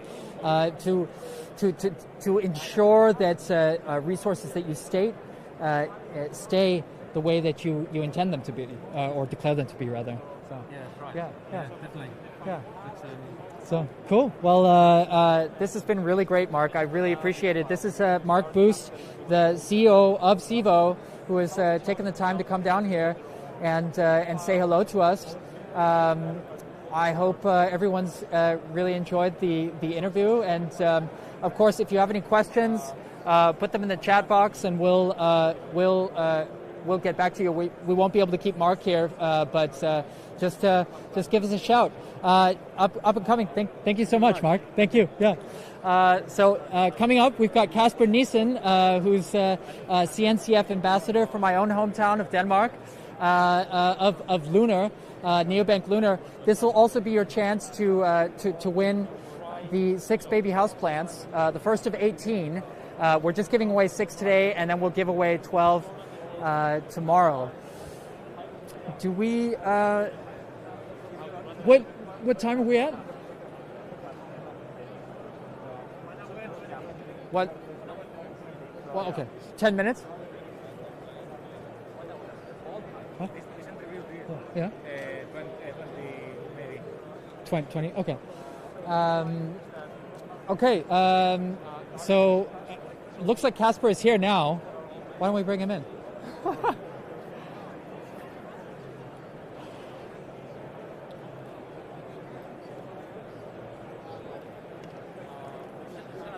Are you early or late? No, I'm early. You're early. Okay. Yeah. How early are you? 5 minutes. Okay, only 5 minutes. Okay. Well, you're here now. Yeah. So we can also just get started now. Actually, I have a lot of flashcards here. I wrote flashcards like with question topics. Oh, can you come a little closer? A little bit closer? Yeah. Okay. Because I'm so excited about what Lunar is doing. We just had an interview with Mark Boost, the CEO of Civo, like super rapid K3S clusters, managed clusters that any of our viewers can get started with today. And Kasper is actually a CNCF ambassador, as well as the lead architect of Lunar, I believe. But I'll let Kasper introduce himself. Yeah, my name is Kasper, lead platform architect at Lunar. If you're not familiar with Lunar, we do financial services. We are a bank. We have a banking license. So we try to disrupt the banking space, the financial services space. We are live in Denmark and Sweden and Norway, as it is right now, and expanding rapidly. Just hired like 500 people in 1 year, so it's going pretty insane. You hired 500 people in 1 year? How I don't even understand how that's possible. No. Yeah, me neither. You must have an amazing a team out there just headhunting. Yeah, I think we do. It's not what I do, but I think that's an amazing team there. Yeah. And what percentage of those are engineers actually? That's a good question. I think just in the 12 months, it's around 100 engineers. 100 engineers. Yeah, something like that. Yeah, that were hired. Yeah. So your total engineer count is what? I think it's 180 now. 180. Yeah, 180. 80. Yeah, 180. Yeah.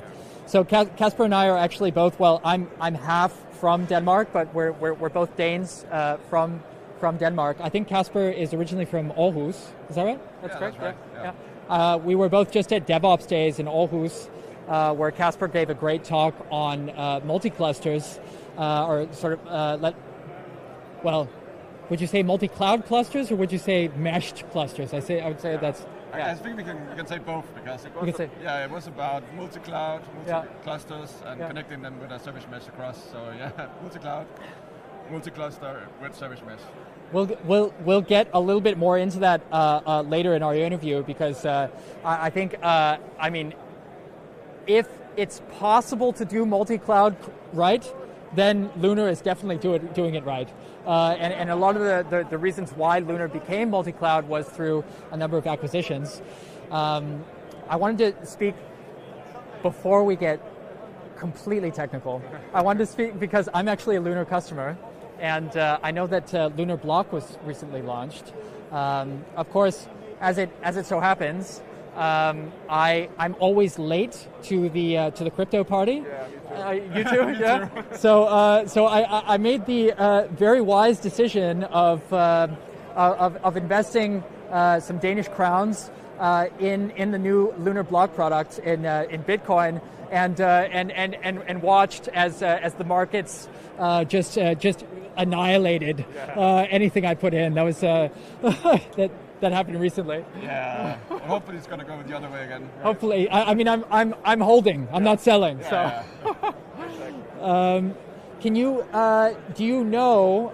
And maybe this is an unfair question to ask you, but do you know if because I think one of the reasons why I wanted to try out the Lunar block crypto product is that it would make my tax situation easier. Is that true? Like, does it auto-report to the Danish tax authorities so that you don't have to deal with it? Or? That's actually a really good question, because I think maybe we do have that functionality, but I'm really not certain, unfortunately. I'm more on the platform side and doing Kubernetes and all that. So, but I think at least it makes it simpler, because you don't have to go through a lot of different exchanges now. Yeah.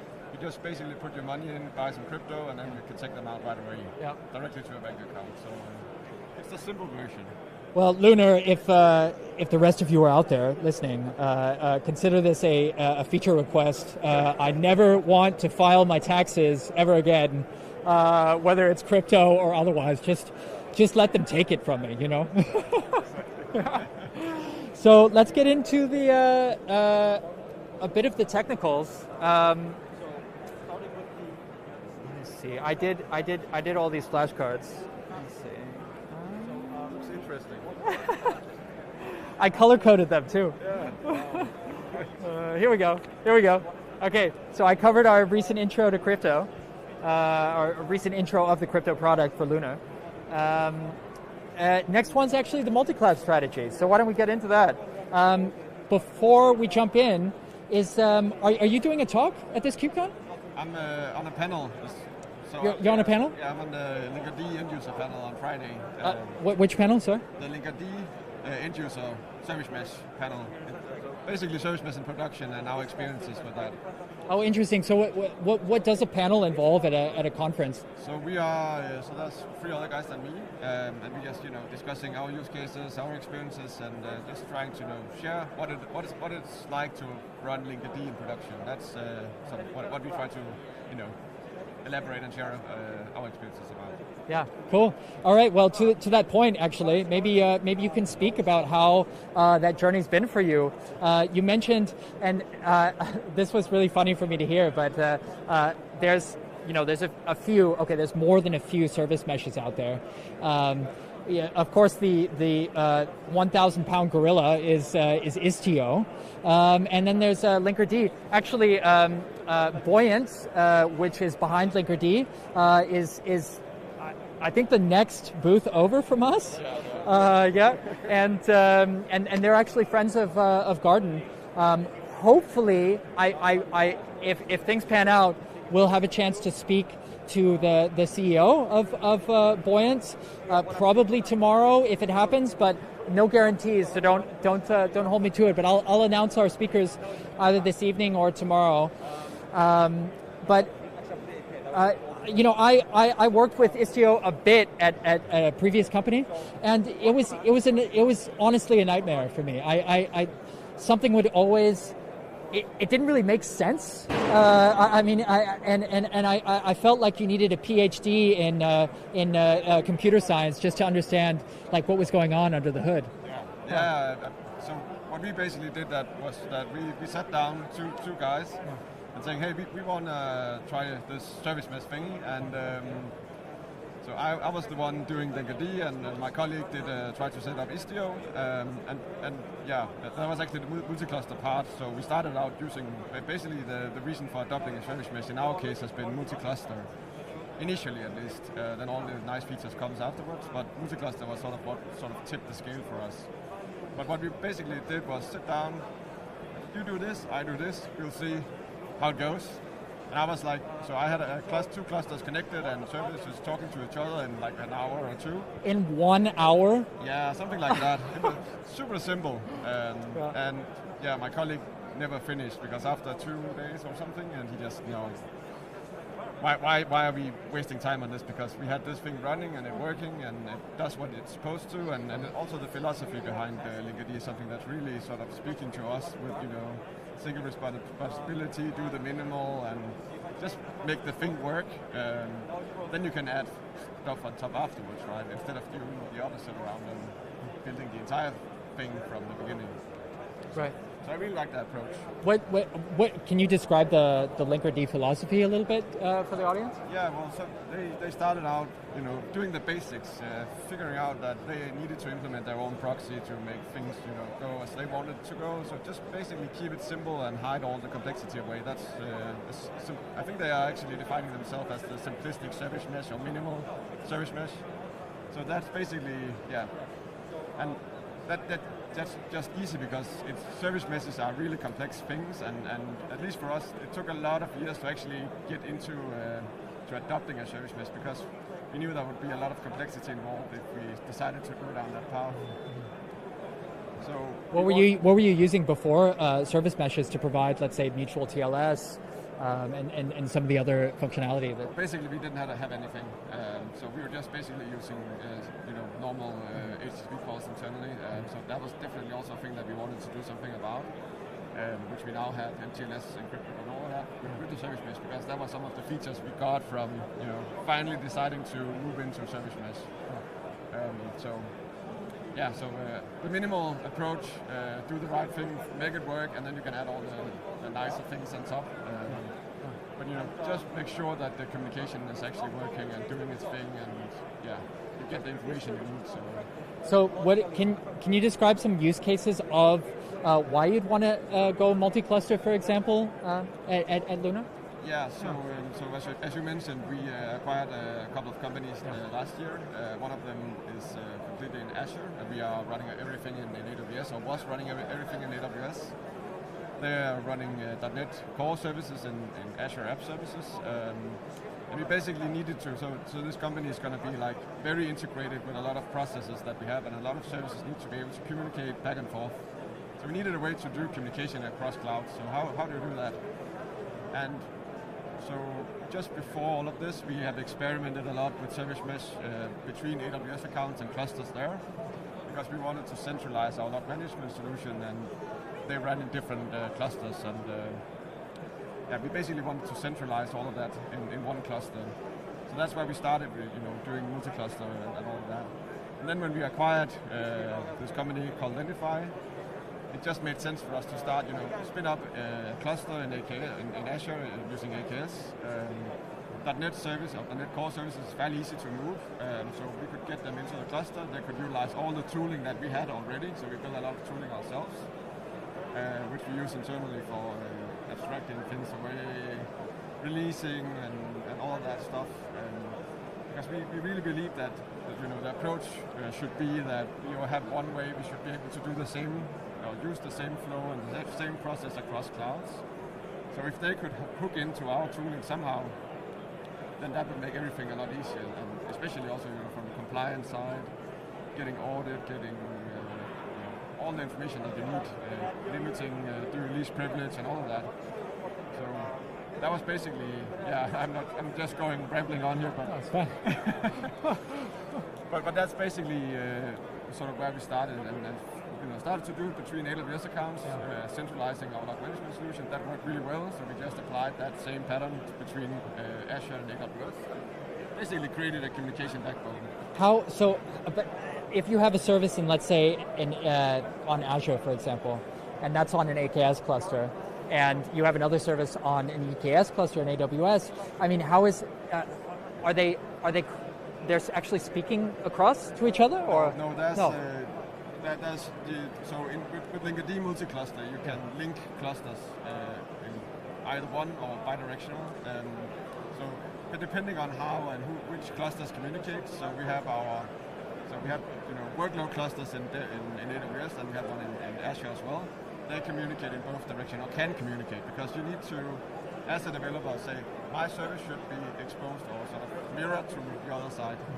So with Linkerd, you add an annotation on a service, a Kubernetes service, then that service will be mirrored to a cluster you're sort of specifying. We did some, it's not really the example, but you can, if you use some of the arguments to the Linkerd CLI, you can actually sort of define names of clusters. So we can say this service should only be accessible from that particular cluster in that cloud. So that's how we basically use it. And then Linkerd sort of handles the communication part because it mirrors a Kubernetes service to Azure in this case. Okay, so a service, for example, in EKS would be mirrored to Azure. The Kubernetes service, the resource, not the actual service, but the Kubernetes resource. The Kubernetes resource. Yeah, so it will create a service on the other side. And then from whatever needs to talk to that thing can just talk like normal, transparent Kubernetes with that service. Because it's in the mesh, and it just, Linkerd sort of abstracts everything away from you, and that sort of creates a connection. That's fascinating. It works really well. It's simple. It's Kubernetes native because from the perspective of the services running in the remote cluster, they just communicate with another Kubernetes service. They don't really know it's a service on another cluster on another cloud. It's just a service. So it's super simple to actually do that. And it works really well. That's really cool. So maybe a small addition.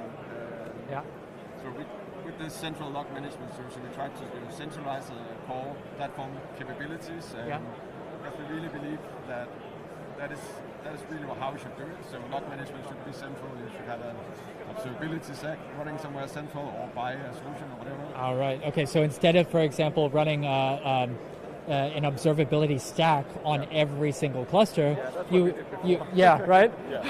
And I think it's actually what a lot of companies do. But you can just run the observability stack on an infrastructure cluster, right? Yeah, exactly. That's what we do now. And now with Linkerd, we can just mirror the Kubernetes service in front of our log management solution and to whatever cluster needs to send logs. And then from those clusters, Fluent Bit is just collecting the logs and forwarding them directly to the Kubernetes service. Right. So all the logs hit the service endpoints that are mirrored, and then they get ingested into the infrastructure cluster. Yeah. Can I ask you, have you tried bringing in like crossplane, for example, for these infrastructure clusters? Because I remember, and it was your coworker Kenneth Hoibeck, I think. Kenneth what? Kenneth, he did an amazing talk in Copenhagen, where he mentioned briefly that you can have brand new production clusters up without any fuss as soon as an old cluster is tainted or has been touched inappropriately. Like the point being is that nobody should ever be touching a cluster directly, and if they do, it's tainted. We deprecate it, and then a new cluster is spun up. How do you make it so easy? So we spend a lot of time. Of course, I can imagine. No, we actually spend a lot of time actually building we call it a failover. So we really want to practice and treat our clusters as cattle. Because what we learned, running Kubernetes for, since 2017 is that it's really great moving from, VMs to now having a Kubernetes cluster, and we treat the cluster and the machines and applications as cattle instead of pets, as we did before, right? And now our clusters sort of became the pets. Now they have names. Yeah, now they have names. So we didn't really sort of come anywhere, because now we just have to do, So we really wanted to change that. And we started out adopting GitOps as sort of an initial step, because if you can remove the source of truth, put it in a Git repository, then it makes the process of restoring everything a lot easier. Well, you're using Flux for GitOps, right? Yeah, we use Flux for applying our stuff. Is there any reason why I actually run Flux at home for my own home lab cluster, and it works great. I love it. It's so easy to get started. I've always felt that Argo CD was like a little bit more intimidating somehow to get going. Was that part of the reason that? So I don't think Argo was an open source project back then when we started, but I think maybe this is I'm being honest, saying something that's unpopular now. Okay, I want to hear the unpopular takes here. but we talked about Istio and Linkerd, and I really think that Flux is like Linkerd. It's simple and it just does whatever it needs to do. Where I guess Argo tries to do a lot more. Right, absolutely. It sort of subscribes more to the Linux philosophy of do one thing and do it well, right? Yeah. Interesting. All right. So those easy failover of production clusters, how does it work technically? You don't have to go super in depth, but just sort of on a basic level. Yeah. You mentioned GitOps was involved. Oh, sure. We spent some time on actually. So we have this tool called Shuttle. It's an open source project. Right. Shuttle is an open source project. Maybe we can talk about that a little bit more. Yeah. It's basically a way to create an abstraction on the top of a repository. So it's just you can basically view it as an extended or distributed makefile. So Shuttle has what we call a plan. A plan is just a repository containing stuff, and that plan also specifies some actions that you can run with the CLI. So I can say Shuttle run build, Shuttle run generate manifest, or whatever, and those scripts are sort of coming from a central plan. So the key thing is we are able to centralize templating for how should Kubernetes files, manifest look like, Docker files. All of that is sort of centralized and managed by our platform team. But these Shuttle plan files, are they? Would a single plan file be within each repository, for example? So the plan is actually a repository. Oh, the plan is a repository. Okay, I got you. It contains also a YAML file, of course, that specifies all the different actions that you as a developer can execute using the CLI. So what the CLI will basically just do is fetching this plan and running the commands from that repo. And that works really well because what we initially thought when we started doing microservices that all developers should do everything. They should run their own Docker files. They should do their own Kubernetes manifest. But we just found out that is definitely not the way to do it for us. No. Writing their own Docker files, no. Because what we ended up with was, patching. So whenever there's a, CVE or anything like that, developers were like, why? So it takes a long time, and they had more and more services. So it was just horrible for them. And we needed them to focus on actually delivering some features rather than patching all that stuff. So we actually centralized a lot of that, and that is what Shuttle sort of gives us. But if you're not writing your own Docker files, how does a developer, let's say, check in their code to be turned into a container? Yeah, so on the source repository, you have a shuttle.yaml file as a developer that basically defines which plan am I using, and then that project can fetch that plan. It knows how to build the Docker file because the Docker file is in the plan. So we sort of build in all best practices, same defaults, all the stuff that they need, and then we created an abstraction for them to use a simple one. That's interesting. So we really want to hide all the complexity and just have them focus on actually building what they need to build, features for our customers. So that's what so this was Shuttle. We can use Shuttle for anything, so we also use it in the failover scenario. Because then we can just abstract a lot of that complexity away, so we just have a command saying Shuttle run failover, and then a lot of different scripts goes on the behind the scenes. It fetches our cluster definition, it spins up a new cluster. Then we have still some bash scripting going on there. It's something we're working on with Flux v2 to have like a dependency chain of how does the cluster need to boot. So whenever a cluster comes up, maybe we want like RabbitMQ running first. We want something else, and then services can just start up. So that's like this chain of dependency in the bootstrapping process. So that's currently a script today, in sort of hidden away in this command. 2 minutes. And Shuttle is a completely open source product. Are you accepting contributions? Yeah, sure. That's the great thing about running. Is that you can really tap the community for to build a community around them. That's also what we're doing here at Garden with the Garden Core product. It's MPL licensed, totally OSS.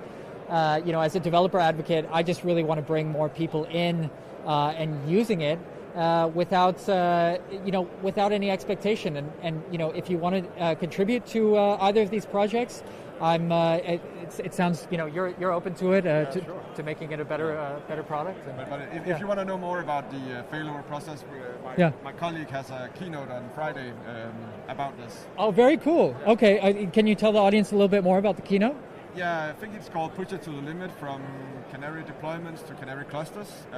So it's basically about how we did this, how are we failing over clusters, how do we want to do this on a regular basis, and sort of how it looks like, some more technical step to step, and with a lot of visualizations of what is it actually we're doing. So it's basically, it highlights exactly what we want to talk about now. Push it to the limits. Do you know what time it's on? It's in the keynotes. It's in one of the middle keynotes, I think. Okay. In the morning, so. Yeah. So if you're out there and you'll be attending us on Friday, make sure you look for Push It to the Limit. One of the keynotes happening on Friday, because if you want to stop treating your clusters as pets, and I know I do, then it sounds like a really exciting talk to attend. So this was the interview with Kasper Nissen, CNCF ambassador, and also the lead platform engineer at Lunar. So Kasper, I don't know if you know this, but we're actually doing a little bit of a giveaway for the audience, and I put it. They're supposed to listen for 2 words at the end of this interview, so I'm going to say them now. But remember, this is 6 baby houseplants that you can enroll in to win if you DM our Twitter account, the Garden Twitter account, the 2 words that I'm going to say now. So Kasper, it's been a pleasure. Until the next time we speak, and until then, contain yourselves. Thank you. Thank you. So thank you so much, folks. I hope you caught those last 2 words, because I won't be saying them again. You will, of course, be able to watch the recording. I'm not actually sure if you can immediately sort of turn the clock back on the YouTube recording, because if that's true, then then I don't know. I suppose we could have thousands end up entering, but we'll see how it goes. So really, I love talking to Kasper. I love talking to the Lunar crew. I've talked to Kenneth, who's the director of technology, I believe, at Lunar before, and they both are just they're leading some amazing initiatives within their own company, and something that really inspires me as a developer advocate, or as somebody who used to be an SRE and a DevOps engineer. We really see time and time again making the same technical mistakes. We stopped treating one class of products like pets, and but then we just treat a higher level abstraction as pets, and we end up kind of like rebuilding Rome every time. It's this mess of complication. So I was super inspired when I attended the AWS talk that Kenneth of Lunar did about a month ago, just to see how obsessed they are with making, really unlocking the promise of Kubernetes, which is to build a platform of platforms, use the underlying APIs of Kubernetes to describe the world and have the world renewed. So I'll just I'm taking a quick break. I'll be right back. I need 2 seconds to break and change. Yeah. It's possible? 2 seconds. Yeah. Okay, so we're going to take a very short break. The camera crew needs to swap the batteries or swap some part. So we'll be right back with you. If the stream gets interrupted, just tune right back in. Be back with you in 2 minutes. So thank you.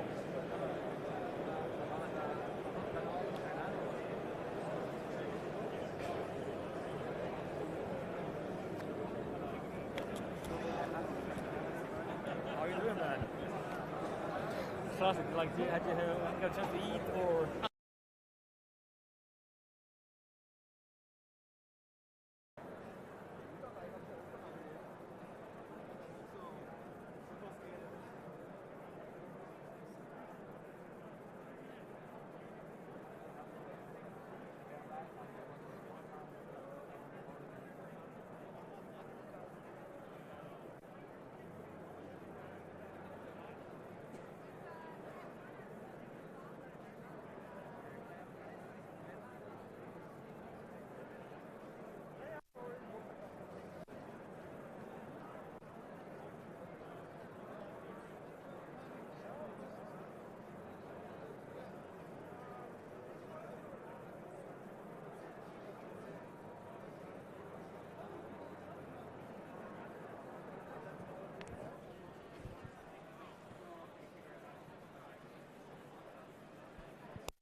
Did you also hooked on? And are we streaming? We're live? Okay, we're live. All right. Oh. So, Sándor, I've just been in back-to-back interviews with some really cool people from the Mark booth. Really cool things and contributors to the open source space. And actually, we're going to have a talk in the next few minutes here with Sándor. Sándor, do you just want to introduce yourself? Yeah, thank you for having me here. And I'm Sándor. I'm co-founder and developer at Banzai Cloud, which is acquired by Cisco. And I'm working mostly with observability stuff, more than 5 years with Kubernetes and Fluentd ecosystem. So yeah, I love open source and observability. Yeah. What I love so much about Banzai Cloud, I was a fan actually of Banzai Cloud before it was acquired by Cisco. And Cisco's booth, by the way, is to the right of me if you're here at the or coming down to the conference. So you can come down to Garden where we're here at the booth here, or and just after you can go and meet our friends at Cisco. It's been amazing to see Banzai Cloud, how Banzai Cloud is using open source technologies in the observability space, but really sort of making it easy to get going, because one of the problems with setting up an observability stack that I have encountered as an SRE and as a DevOps engineer is just how complicated it is to get going. Yeah. You are right on point. It's complicated. There are a lot of amazing stuff out there, but you have to glue together the whole stack. And it sounds easy, but it's actually really, really complex. And one of the goals of Banzai Cloud was to make it simply for end users to just, like, for example, we install a logging operator to manage Fluentd. We can install Prometheus separator, which is not Banzai Cloud, but an open source product as well. We can install Thanos for extending Prometheus. We install OpenSearch for logging backend. We use Loki as well. So a bunch of stuff. And if you try to do it yourself, it will take a lot of time. I feel like a couple months is not out of the ordinary. Absolutely. But when you start to fiddling around and fine-tuning, we didn't even count it in that way. So, yes.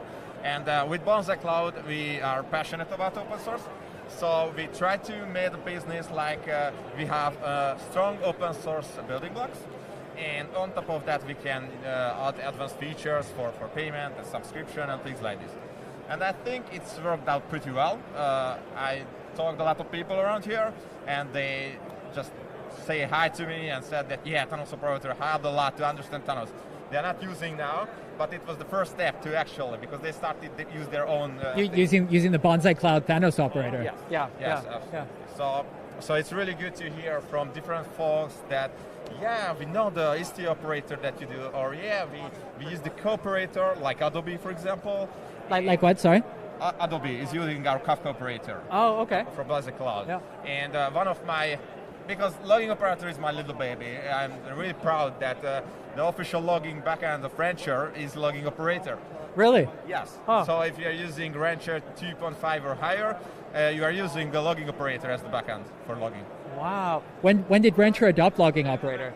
Yeah, I think it's like 1 year ago about, or maybe a bit more, because when we got acquired, they already started using. And they were very nice guys reaching out to us because they had some problems with the Windows containers, so they needed Windows Fluentd and things like this. And actually, we had the support together. So we worked on our part, and they worked on their part as well. It was a really good cooperation. And Rancher has its open source stuff, we have this open source stuff, and we just merged it together. So it's a really good thing that two totally different companies can join together as an open source contributors. Is the logging operator, what does it consist of, actually? What are the sort of, let's say, underlying components, just for people tuning in? So logging operator actually manages Fluentd and Fluentd under the hood. The Fluentd part is collecting the logs from all the nodes, and the Fluentd aggregates them, and we have a special plugin inside Fluentd, which is the label router, and this is the heart of the logging operator. It can help you distinguish different log flows, and on different log flows like Nginx access log, Apache access log or something, you can apply different filters and you can route them to different outputs, one or more outputs as well. And I think we try to make this really easy, like using Kubernetes label selectors, some minimal configuration for the filters, and some output configuration. And the thing is that I will have a presentation on Friday. And are you speaking? Yes. Oh, wow. Can you tell the audience where they can see you and what time? Yeah, so it will be on Friday at 11:55, and it will be room F in Pavilion 3. Okay, in Pavilion 3? In Pavilion 3. Pavilion 3. Yeah. Pavilion 3? Yeah. Cool. All right, what are you going to be speaking about at the talk? Yeah, so the title is Show Me Your Labels, I Will Tell You Who You Are. Show me your labels, I'll tell you who you are. Yeah, so it sounds like a catchphrase, but I want to actually demonstrate the power behind logging operator and what cool things you can build on top of. So it won't be like a product sales or anything. It will be using logging operator. Initially, just I will describe how it works, and we will build a really cool thing on top of it, but I don't want to spoiler it. Okay. Cool. So now that Bonsai Cloud is a member of Civo, Cisco. Sorry, it's because I just interviewed. I work for Garden, and I just interviewed Civo. So my brain is becoming a logging operator, but it's not attaching the right labels to the various input streams. I need what you have. Can you explain a little bit about how Bonsai Cloud continues to exist within Cisco? Yes, absolutely. Yeah. So the thing is that we are part of ETNI, which is a fairly new division of Cisco. And ETNI? Yes, Emerging Technology and Incubation. Emerging Technology and Incubation. Yes, and this is a fairly new part. We are more than 100 people just there. And new startups like Podshift, Hexagon, Bonsai Cloud, they acquired a lot of cloud-native startups, and we are building a portfolio together. So from Bonsai, we putting together all the projects for the Kafka, the Istio, and the observability, and it will... Yes? The name is Callisti. Callisti.app. Okay, Callisti.app. You can try it out free. Oh, is that sort of? Would it be fair to say that's all of the Bonsai products together, yes. like sort of emerging as a single? Yes. Okay. So the service mesh, the Kafka, and the observability, all of them are glued together, best from both of the world. Yeah. And you can try it out, and it's really focused on service mesh now, but we will adding features as we are going toward to integrating the stuff that we wrote, for example, in MCOM. Okay, yeah, and MCOM was the former One Eye. Yeah, One Eye was the original name. If you're familiar with Bonsai Cloud previously, this is the former One Eye, which has a really cool CLI tool, by the way. And once Bonsai Cloud was acquired by Cisco, that went through a rebranding and was rebranded to MCOM, which is Multi-Cluster Observability Manager, right? Yes, that's right. Yeah, and we actually, so 2 companies ago, I actually worked closely with Sándor's team to get MCOM up on our stack, and as far as I know, it's still running today. So I can assure you. That's really cool. Yeah, no, you could assure. yeah, because we were talking your colleague, former colleague. Yeah. That's really cool. So right now, Callisti is just the service mesh component. Is that correct? Yeah, the service mesh and the Kafka, and we are continuing to adding the MCOM features on top of that as well. When can we expect a full feature merge? That's hard to say. Yeah. We work as fast as we can. Yeah. Just, we can't do everything at once because that would be a really big mess. Yeah. So I would say in a couple of months, I hope we can show something. Cool, in a couple of months. Check that out. Is there any sort of new features that users can try today? Or if they go by the Cisco booth, for example, what are they going to be shown? Yes, so there are a lot of interesting things, and I mentioned that there are more companies, not just Bonsai. Yeah. So there is a new project, the full stack observability, which is the former Hexagon guys who did a really good work on tracing. So on tracing. On tracing, Okay, yes. And they are building the observability stack from tracing to monitoring and the end of the stack logs. But now, and they can show a really good demo about how the tracing works with their application. It's called Telescope. Okay, what? It's called Telescope. Telescope.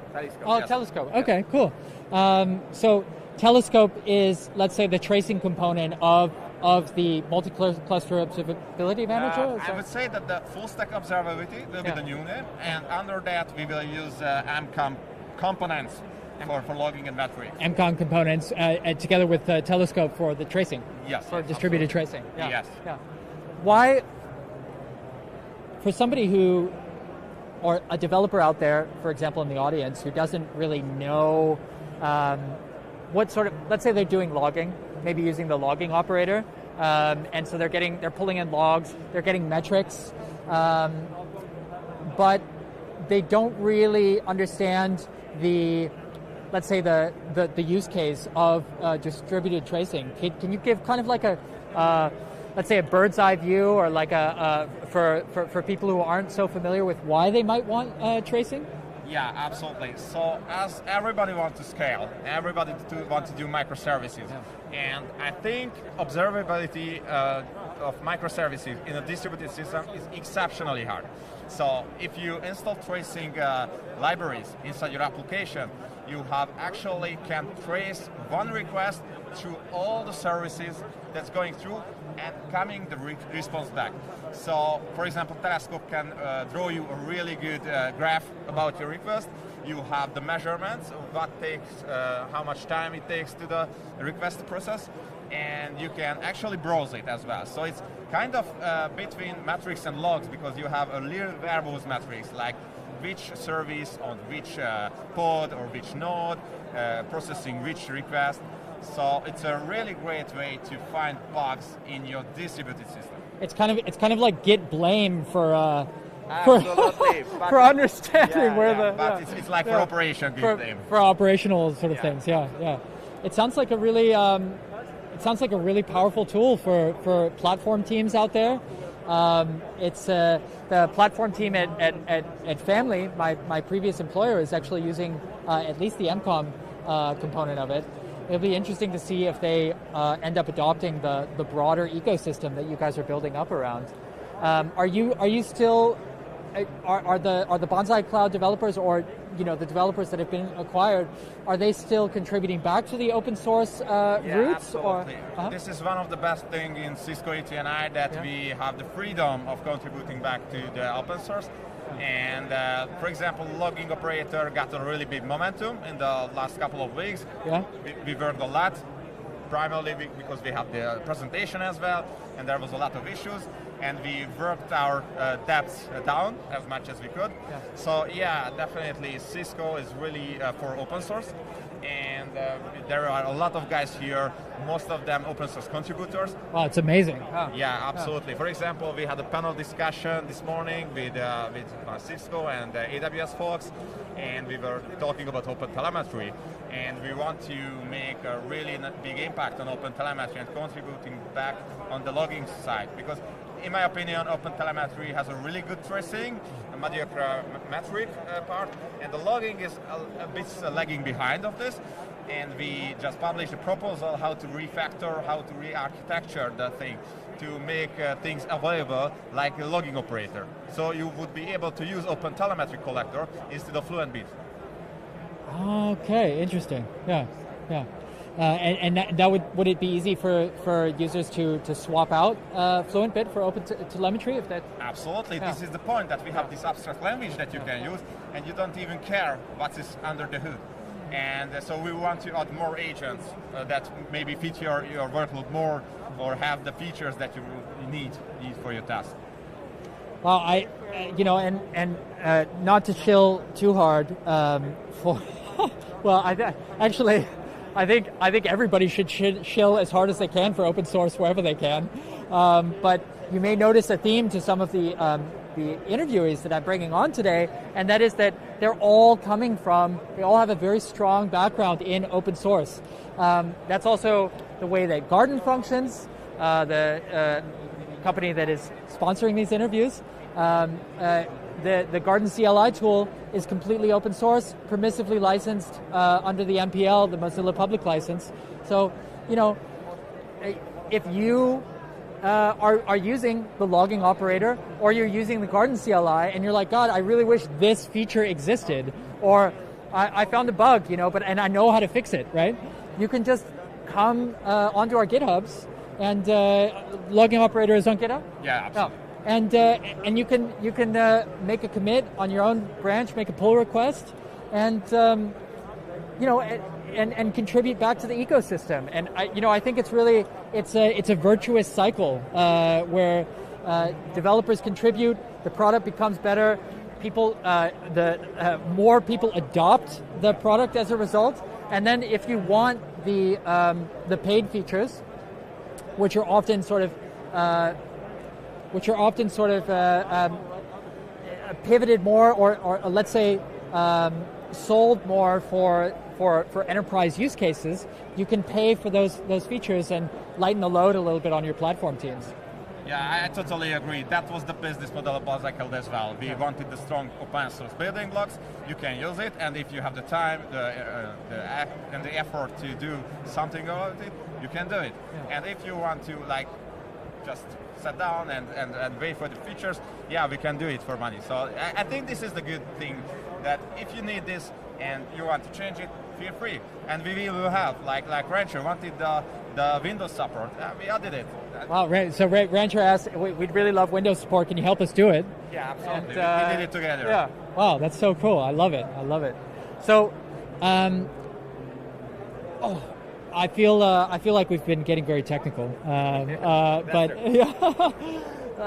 how on a lighter note, how has your KubeCon experience been? Yeah, so Valencia is absolutely amazing. I really like. I had time to eat very fancy, very good food as well. I drank really good wines, and the KubeCon is huge. I mean, I don't remember, I was on KubeCon 2 years ago on site, and I just forgot how big this it's a massive event. Do you know what the numbers are? I think they are saying about 7,000 people here.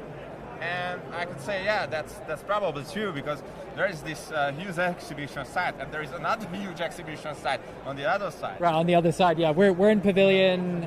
We're Pavilion 2, and then the other pavilion is Pavilion 3, I think. Yes, yeah, I think. Yeah. So it's amazing, and I met a lot of guys from open source communities, and this is a really good occasion to just say hi to anybody. And for example, a guy just came to me and thanks for the operators, and I just want to go to the Thanos booth to say thanks for Bartholomew, because they did an amazing job with Thanos. So. Oh, I didn't know that Thanos has their own booth.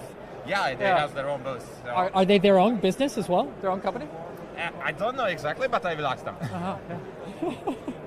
Well, that's something that I have really missed about in-person events. I mean, we've just come out of a major pandemic, as everyone knows, and I mean, it's been hard for a lot of developers, because we want to get to know our contributors, people who are thinking about us, people who want to talk to us and hang out. It's coming to an event like this really just gives you, it opens you to serendipity. What I mean by that, chance encounters that can end up becoming friendships or otherwise, right? Yeah, I think communication is important, and face-to-face communication is the best way to make friends, to discuss problems. And it was really hard with the acquisition of Banzai Cloud as well, because Cisco couldn't really travel, and we couldn't travel there. And in the last couple of weeks, we started to actually travel to each other and say hi, and it has a really good vibe to it. So, until that, we just saw message bubbles of the people, and now I just met a lot of guys and say, oh, you are this tall? I couldn't see it through WebEx. So, yeah, it's really fun, and you have a face for the name, and it's absolutely amazing. Yeah. There's a lot of joy here, folks. So if you're attending us virtually, and it's great that you are, and I hope you're watching this stream if you are, then it's definitely like a kind of a window into things, but I absolutely encourage people who are thinking about it to come down for the next KubeCon, and hopefully it'll be in person next year as well. It's really a joyful time and a great break from doing a lot of coding. So if you just need a little mental break too, it's absolutely. Absolutely. And the next year KubeCon in EU will be in Amsterdam. Wait, oh, it will. Oh, I didn't know that. Okay. No. So definitely worth to come. How are you enjoying Valencia? I would say it's a really good city. I really like Italy and Spain as well. So it's a really good opportunity for me to like just walking around and feel the sun. It's really hot out there. It's really hot. Yeah, but not too bad. Cold. Here it's cold, so we are wearing these long jeans and everything. Yeah. But outside, use your sun milk and everything. Yeah. I mean, our Scaleway community representative who we were speaking to a little bit earlier, it was our first interview of the day. She's actually from Spain and represents the Iberian region, and said that Spain gets more than 100 days of summer, or heat, sun in a year. I'm from Denmark. Sándor, you're from Hungary? Yeah, I'm from Hungary, yes. Yeah. I don't think we get that many days of summer. Not that much. No. Unfortunately. No. So even just coming down to KubeCon Valencia has given me the feel to maybe come back, maybe work remote a bit from Valencia and just hang. It's been a really great time. Okay, Sándor, it's been such a pleasure speaking with you, and also really great to finally meet you in person, because I think the last time we spoke was like a year ago, virtually. Around a year ago. Yeah. And thanks you for having me, and I really like to meet people, not just through the call, but through face-to-face and discuss things, so it's an amazing thing. Yeah. Well, Sándor, if you or your development team is also looking at accelerating their development workflow, have a check out our booth here at Garden, and I'm going to give you a little gift as you go. It's a Garden sticker, and there's more goodies this way, including tea. Oh. So if you like tea, grab some tea. Absolutely. Who doesn't like it? Very good. Thank you so much, Sándor. Thank you so much. Yeah, thank you. Have a nice day. You too. Bye. All right. So that was Sándor of Cisco, co-founder of Bonsai Cloud, that was acquired by Cisco not too long ago. I can't give you the exact dates when they were acquired, but they have been behind some really great open source projects that are still used today. As you heard from Sándor, the logging operator is actually comes with the latest releases of Rancher. So Rancher, by the way, being a SUSE product, and a really great way of applying a management layer to Kubernetes. So. I think it's I've loved, and it's actually why I reached out to Sándor, because I loved their one-eye operator, which is providing let's say Prometheus, Grafana, a full sort of ready to go stack for anybody to get started with. That is now the MCOM within Cisco, but you can still make use of the open source project, and as you heard from Sándor, it's still being contributed to today. So there's a lot of I just love talking to open source enthusiasts and contributors. Let me try and grab Jon here for a minute. I can see him he's sort of looking from outside here. I want to grab one of our co-founders for a quick spot here. Hello, Jon. Hi, how's it going? Good. How are you? Oh, I'm good. It's been crazy today.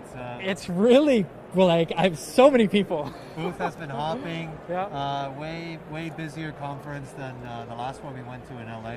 Wait, when was that? What's the last one? That would have been November, I think. So it was still kind of COVID tainted a little bit. Yeah. There was a lot of vendors, not so many prospective users and customers, and now it's been very active here. it's also a personal delight of mine to have so many new team members on. And now, like, it used to be like last time it was just the three of us founders manning the booth, not doing much else. Now I have a little bit more free reign. You know, I can roam around, talk to people, and Yeah, you have an entourage to back you up. exactly. What a revolution!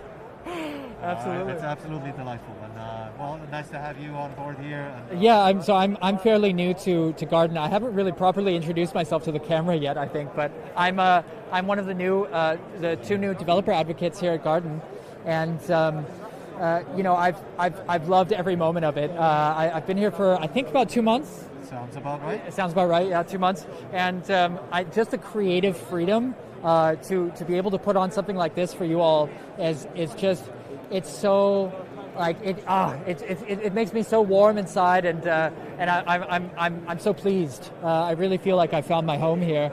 Johan, can you speak a little bit? Have you spoken to some of the other sort of booth attendees that have come by? Oh sure, yeah. I mean, it's delightful to see so many new people. It's actually even more delightful to see active Garden users and customers. Are they coming by? Yeah, certainly. Like, you know, met a few from the open source community. Yeah, we're already using Garden. You know, they still want to see what the latest and greatest is, but they're just kind of coming by, getting some socks. You know. Yeah. And it warms my heart to see people actually recognizing Garden, and it's you know, we've been doing this for a little while now, and we've been a small company this whole time, but we've doubled in size just since January, and certainly Just since January, you said? yes. Yeah. So it's been a good year. Like, you know, we closed our Series A round, of course, in March, which was announced in May, I think. Yeah. 15 million euros, I think. Well, 16 in all. 16 in all, 16 million euros. That's a huge funding round, yeah. You know, it's fabulous. Yeah. And now we have the capacity to do this sort of a thing. Yeah. Because I don't imagine us founders just doing that by ourselves. That would have been a long shot, but also probably hilarious. Also hilarious. No, it's just really nice, and good energy in the room overall. People seem to be happy to be out and about. So yeah. What sort of we're just stopping for just a few. Okay, that's the announcement ended. So back into it. What I can actually see there's a line at our booth for people wanting to attend our demos. That's really cool. It's been like this since 12, more or less, or perhaps earlier. Can you tell us maybe a little bit about some of the features that people have been most excited about that Garden? Well, I think so. The value proposition of Garden has been fundamentally the same since we started the company. It's always been about building, deploying, and testing faster. I think when the first KubeCon we went to back in like late 2018 in Seattle,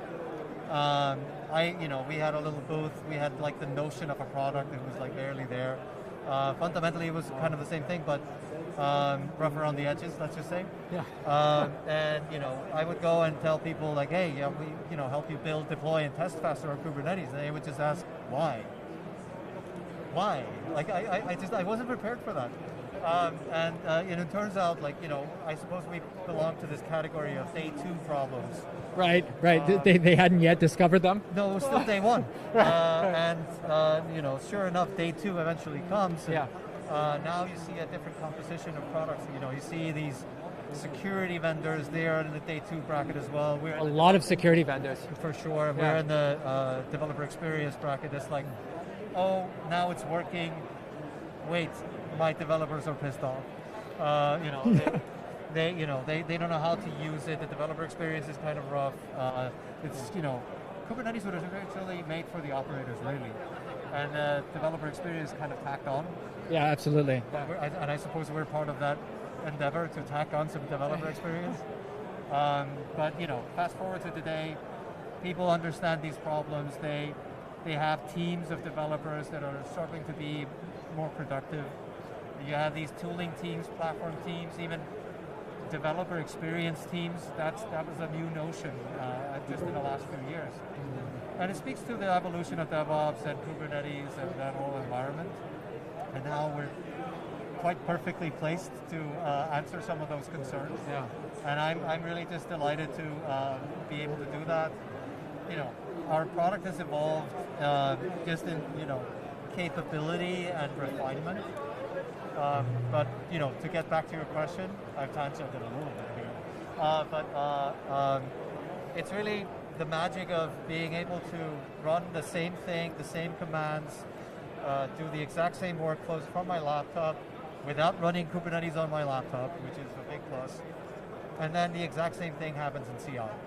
So there's no distinction, there's no two separate configurations, just a continuous workflow.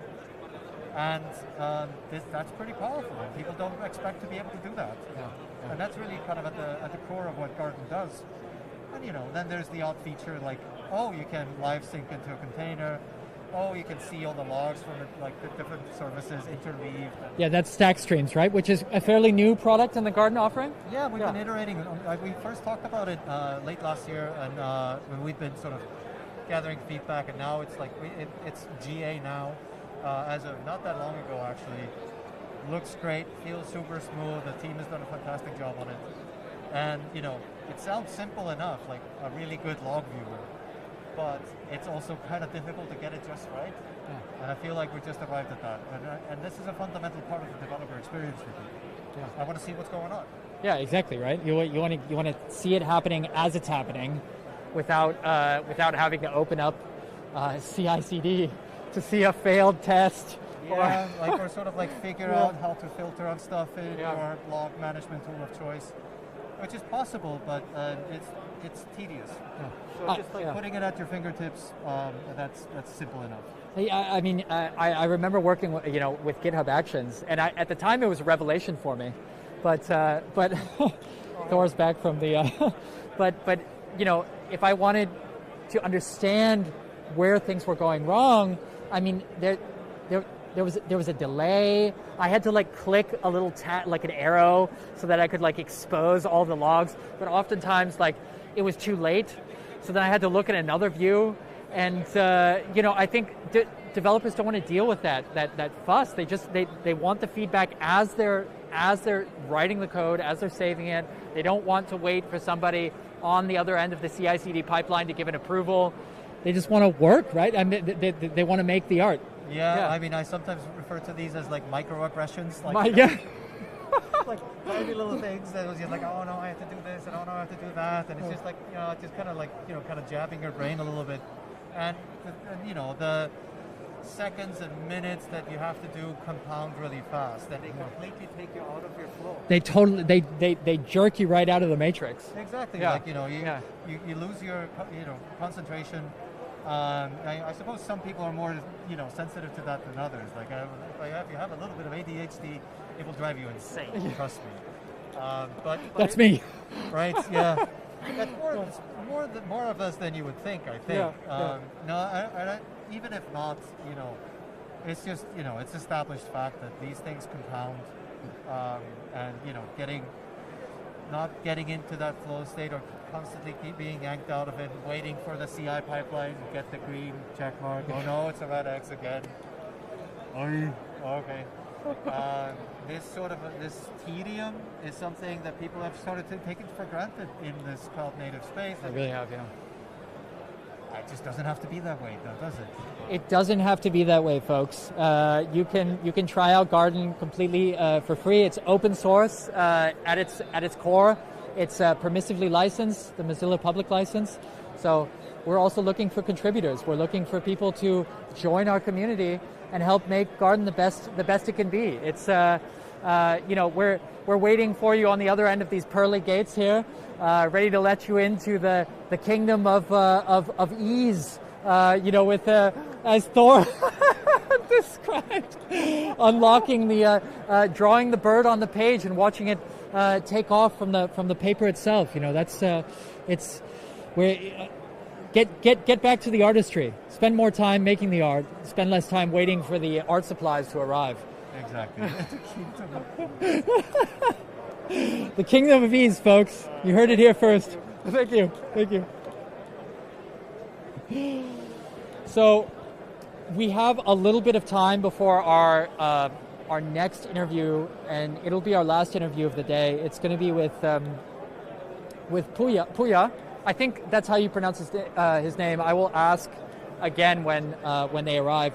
But Puja is he's the VP of product for Giant Swarm, which and Giant Swarm is really cool. I first sort of got in touch with Giant Swarm. The head of sales, I think, for Giant Swarm, Franz Schubert. I may be getting his title wrong, but I reached out to him, and this was two companies ago when I was working at Family, because I was interested. I said, Franz, how do you handle this multi-cloud thing? I was like, what do you recommend we do? Do you offer something to make it easy for us to go multi-cloud? Because Giant Swarm is behind some really, really big bespoke Kubernetes deployments from companies like Adidas, I think. But we'll get more into that with Puja a little bit later.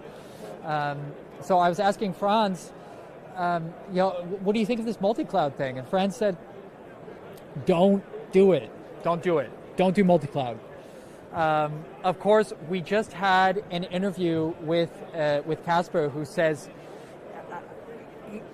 Kasper said, well, we can do multi-cloud and we can do it pretty easy, but that really requires an entire platform team to put into effect what Kelsey Hightower said, about Kubernetes, that Kubernetes is a platform for building platforms.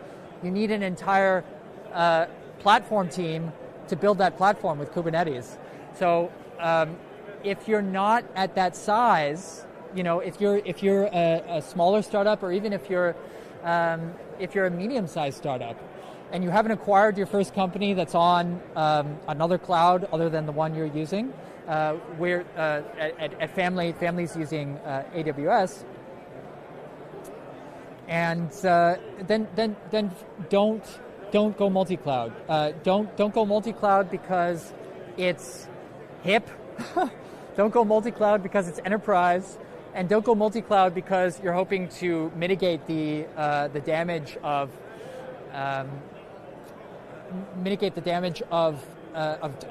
regions going down within your cloud provider of choice, like AWS, for example.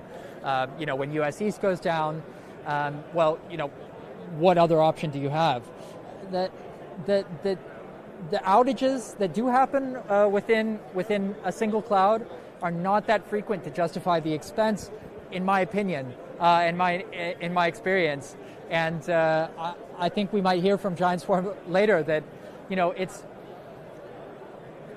the promise of multi-cloud and the cost to achieve it. It doesn't match up. The incentives don't match up. It gets very costly very quickly.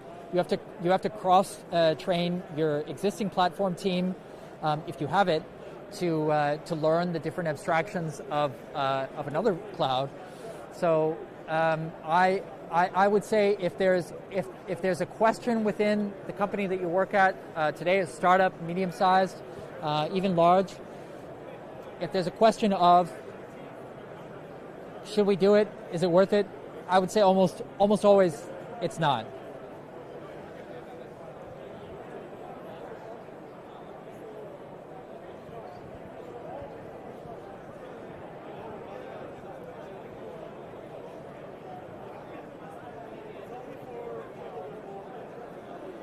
I'm taking my moment.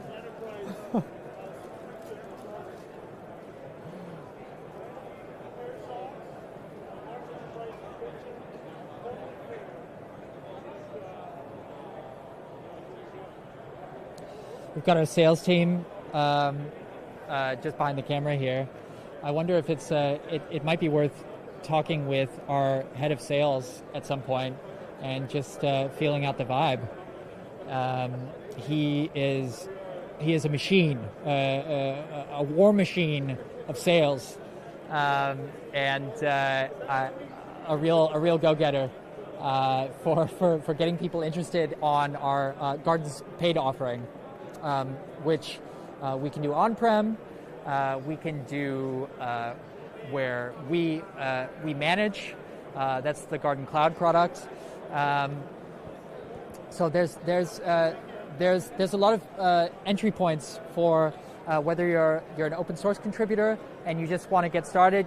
You're in like a really small startup, like I got started in with 3 people, 4 people, right? That was some years ago. But if you're in that position and you have a lot of freedom and you just want to try it out, and you want to use it the entire, you never want to pay us for it. That's fine. I hope you contribute at least a code change or two, or at least a bug report or two. But we also can help startups and companies anywhere they are on the timeline of maturity. So if they want to get started with cloud, if they want to get started with on-prem, we make it really easy. We allow, we do secrets management. And we offer the secrets management. I just saw somebody who might be a potential interviewee. Let's see if we could talk to him. But there's a lot of entry points. So come to garden.io or use your web browser to navigate to garden.io and check out all of the products we offer. Stack Streams is super cool. I think that's a Garden Cloud offering where developers can get live log aggregation and feedback from as they're developing their application. We talk a lot about the inner loop here at Garden, which I just love those 3 words. And we talk about keeping the developer inside the inner loop, which is like it's the place of infinite creativity. It's the place where it just flows easy, where you're not disturbed. That's where we want developers to be, and that's where we want to keep them. So with Stack Streams, you get that immediate feedback on all of your logs of all of your pods or containers that you're running. So you can you can just get that instantaneous feedback, and you don't need to evoke another terminal with another command, or you don't need to push it up to CI/CD first before you get that kind of those kind of feedbacks. Remember that we also do cache tests, unit and integration tests, so you don't need to wait for CI/CD to tell you, oh no, this test is flaky, this test isn't working. You can just take advantage of it. I'm going to browse over to our booth here. If Luca will follow me, our camera operator, I'm just going to check in with a partner of ours, I think a client of ours, actually. Is this who I think it is? Right, yeah. Is it Wojciech? Tomorrow? So Wojciech, we can expect an interview with you tomorrow? Yes, we can expect an interview with me and Rick tomorrow. With you and Rick tomorrow? Yes. Okay, I'm really excited about that. So tune in to us tomorrow, and we will have an interview with Rick and Wojciech of InfluxDB or Influx Data. I think they may have renamed themselves, or their product is now named InfluxDB. But can I talk to head of sales at some point? Yes. Okay. I would love to talk to Fred, so we'll check in with him in a few minutes, hopefully. I'm going to come back to my spot here.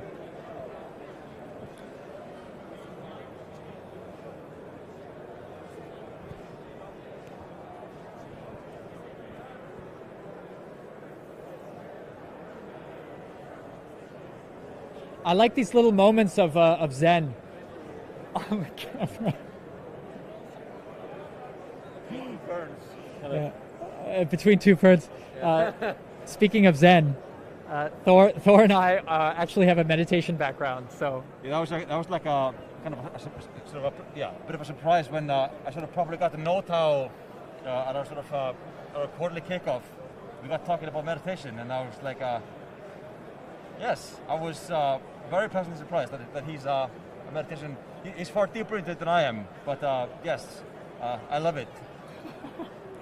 Me too. I really love it. It's been what I use to I guess reset at the end of a day like this, and also in the morning, just before I get going. It's just really nice to have a sit, yes. And you don't even have to do anything. You can just sit by yourself.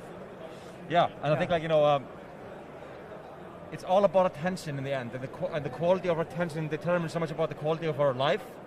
And engineering is like 1,000 spiky things bouncing around in our heads, and I feel like a bit of mindfulness, a bit of meditation, even if it's just the entry levels of it, is a great. I think more people who are under a lot of pressure should seriously have a look at it. I think it's a great sanity protector and mental health thing. Yeah, like mental health protector, booster, absolutely. It's especially if you're in a really high pressure situation like this. I know I make it easy.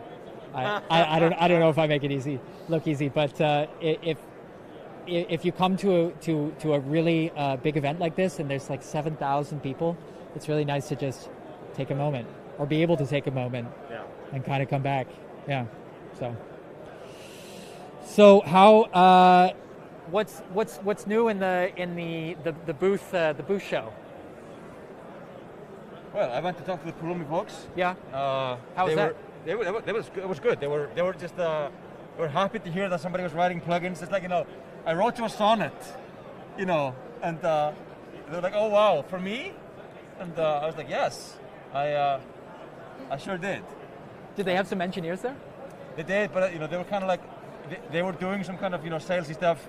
So I didn't want to sort of break their mojo too much, so I'm going to swing by again a little bit later when they're a bit less busy. Yeah. Don't want to sort of take up their precious bandwidth. But yeah, I was quite pleased with how that came out. And yeah. Wait, was that you that did the Pulumi plugin? Yeah, you wrote the Pulumi plugin. I did, yes. Yeah. And yeah, but so yeah, it's a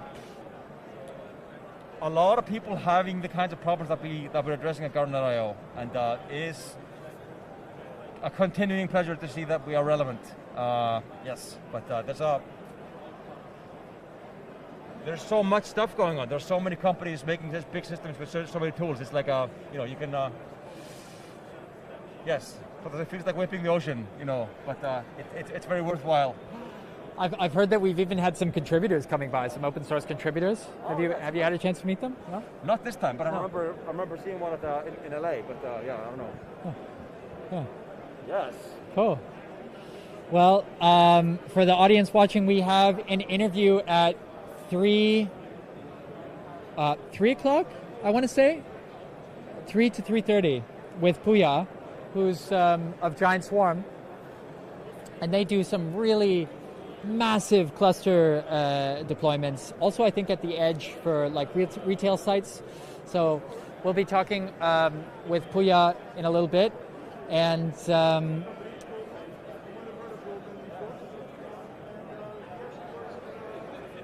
then we'll be wrapping for the day, I think, after that. Something I do want to mention for tomorrow is that the interviewee list is not prepared for tomorrow. So if you're interested, I will either update the interviewee list this evening or in the morning. I will put up the list of interviewees and how you can win the remaining 12 baby house plants. So if you're interested in that, and I do know, I can promise that we're going to have an interview with Jon, who we spoke to earlier, one of our co-founders, I really want to do a deep dive on the architecture of Garden with him, and just make it really obvious how people who are just tuning in will be able to get started on their garden journey. or if they would like to contribute, or if they what sort of features they can expect from Garden Enterprise or Garden Cloud, our paid offerings. We'll get all into that tomorrow. So that's really exciting, and that will be Jon's interview tomorrow. Will be one of the interviews where you can win 6 of 12 baby houseplants. So if you're interested, come on down, physically or virtually. We're at S68. I haven't really mentioned that, but we're at the booth right next to Yugabyte DB in Pavilion 2.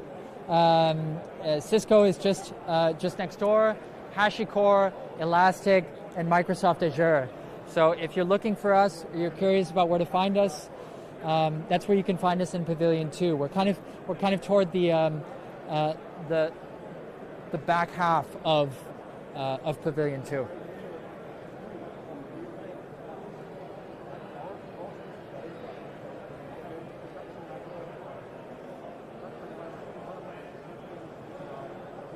I am going to take just a quick 1-minute break. So if you are tuned in and you're waiting for the next interview and you don't see me for 1 minute, I'm just going to take a real quick pause just to reset, and then I'll be right back with you, okay?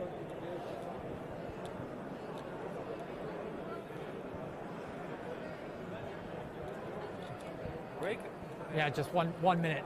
Oh. You all right? Yeah, I mean, standing for... I've noticed you're killing it. Yeah. I'm happy to... Go ahead.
Okay, and we're back.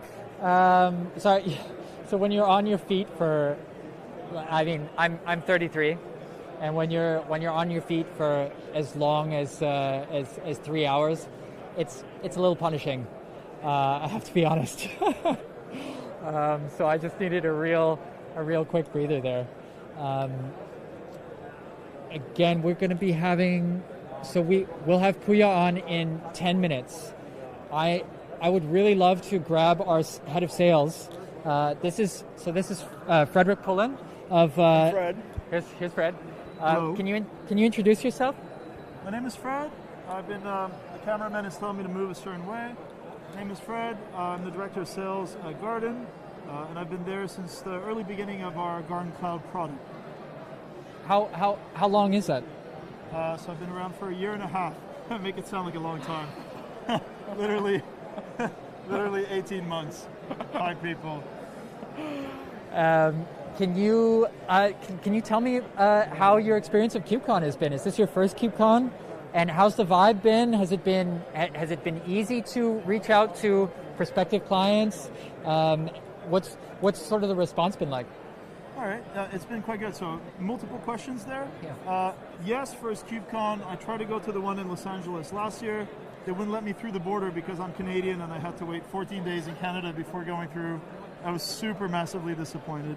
In terms of the vibe here, it's actually very much vibrant. A lot of people are moving through. There's a lot of questions.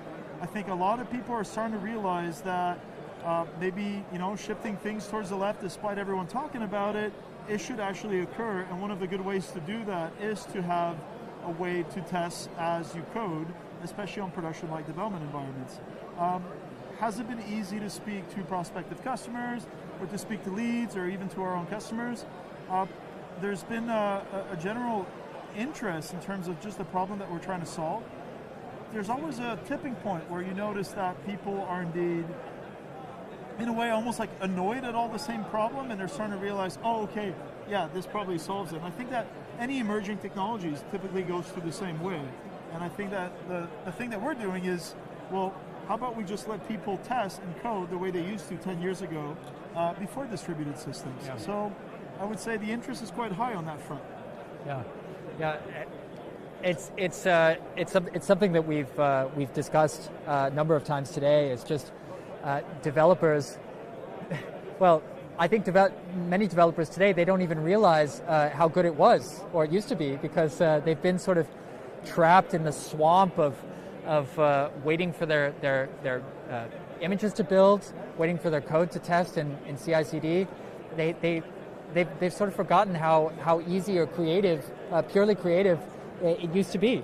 That flow. Yeah. Just staying in the zone. Yeah. Context switching just kills people, kills teams, and I don't know what you've been talking about here. I've seen you've been standing up for quite a bit, so this might have already been tackled. But certainly, when we did our independent research last year, we hired an independent research firm to just look into how much time is actually being lost by developers when they are, how much time do they actually spend developing at the end of the day? And our average conclusion, it's around 11% of their time. So instead of, it's kind of like you have a sculptor whose job is to sculpt something, and most of their time is just being spent working around with the tooling that allows the sculptor to chisel away. Whereas Garden really allows you to go ahead and go in and chisel, and for the rest of the teams as well. So, yeah, I think people are realizing that it's just, if you're able to test as you code, if you're able to do your builds, your tests, your deploys almost instantly, and your end-to-end test and integration test before you even push it to CI, it totally changes the way that people work and what kind of software they can develop. Yeah, absolutely. What's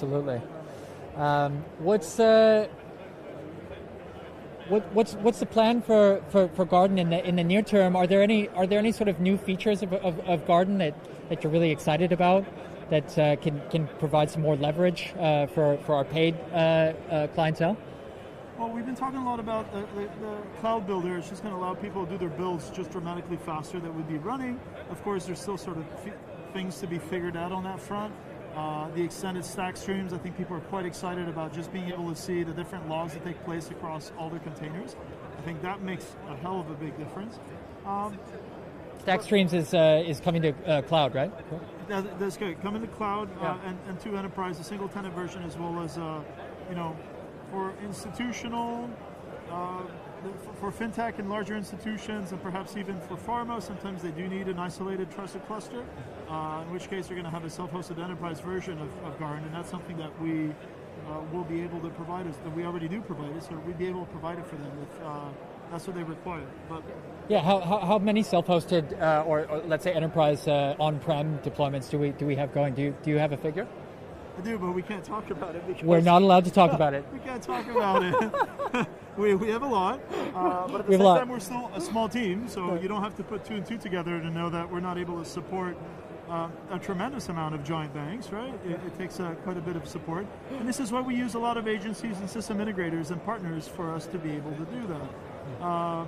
So as we grow our team, as we make sure that we're able to provide the support to our current customers, if we can't just suddenly depend on a team of 30, professional services team to just support a single customer. So we're going about it bit by bit, as sustainably as possible. Yeah. Well, the future looks bright for Garden and especially on the paid front. If you're interested in giving Garden OSS a try, just as a peek into what Garden can do for your development workflow, just go to garden.io and have a look. And if some of these other paid features sound interesting to you, Stack Streams is coming. Do we have an ETA on Stack Streams? Midterm. Midterm. And Cloud Builder, which is actually a first mention of today. We'll be getting more into that with Jon, one of the founders, tomorrow on what to expect there in the landscape. Yeah, it's a really exciting roadmap that's coming up. I think no one can dispute that. Thank you. Thank you so much, Fred. Yeah. So that was Frederick Pullen, who's the head of sales here at Garden. We love our sales team.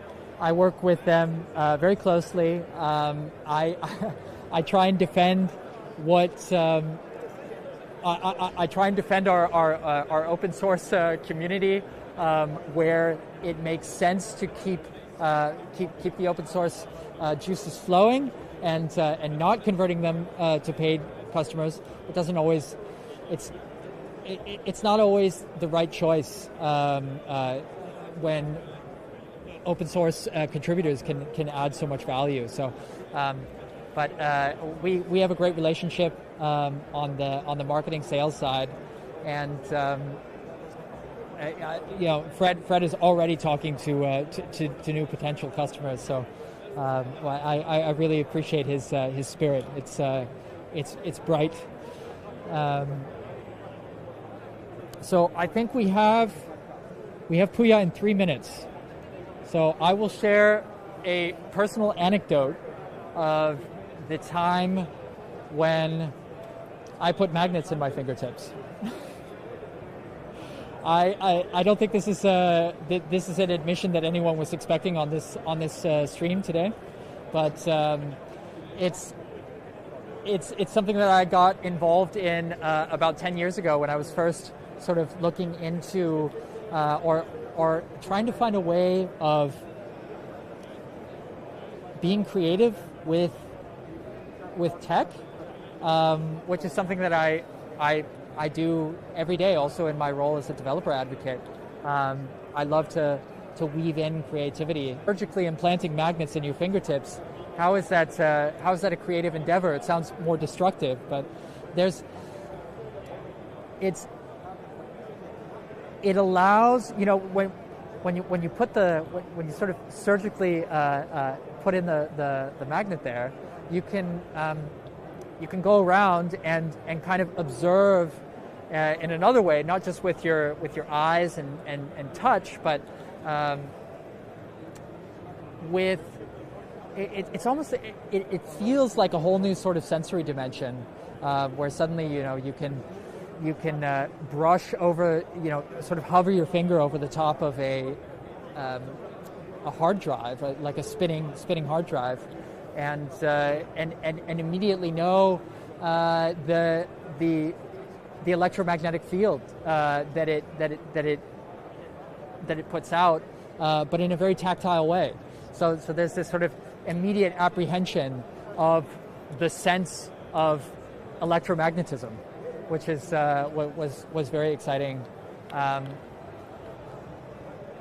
I'm excited about a future where we can see more color or feel more of the sensory world than perhaps we can today.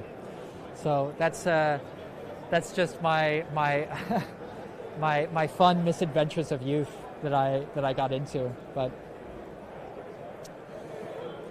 just looping back on my home lab, I run OpenShift at home in my closet. I have a NAS there as well, and I don't know. I think I'm running like 36 services now.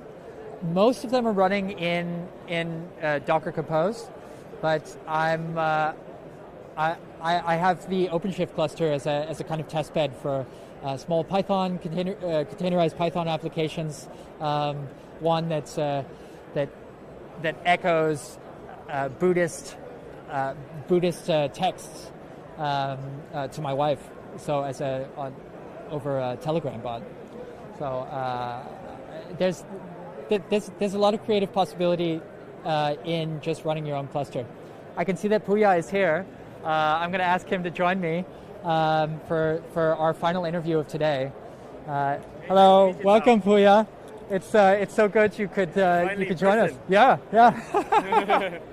I have sort of been admiring Giant Swarm from a distance for I want to say like the last year and a half or so.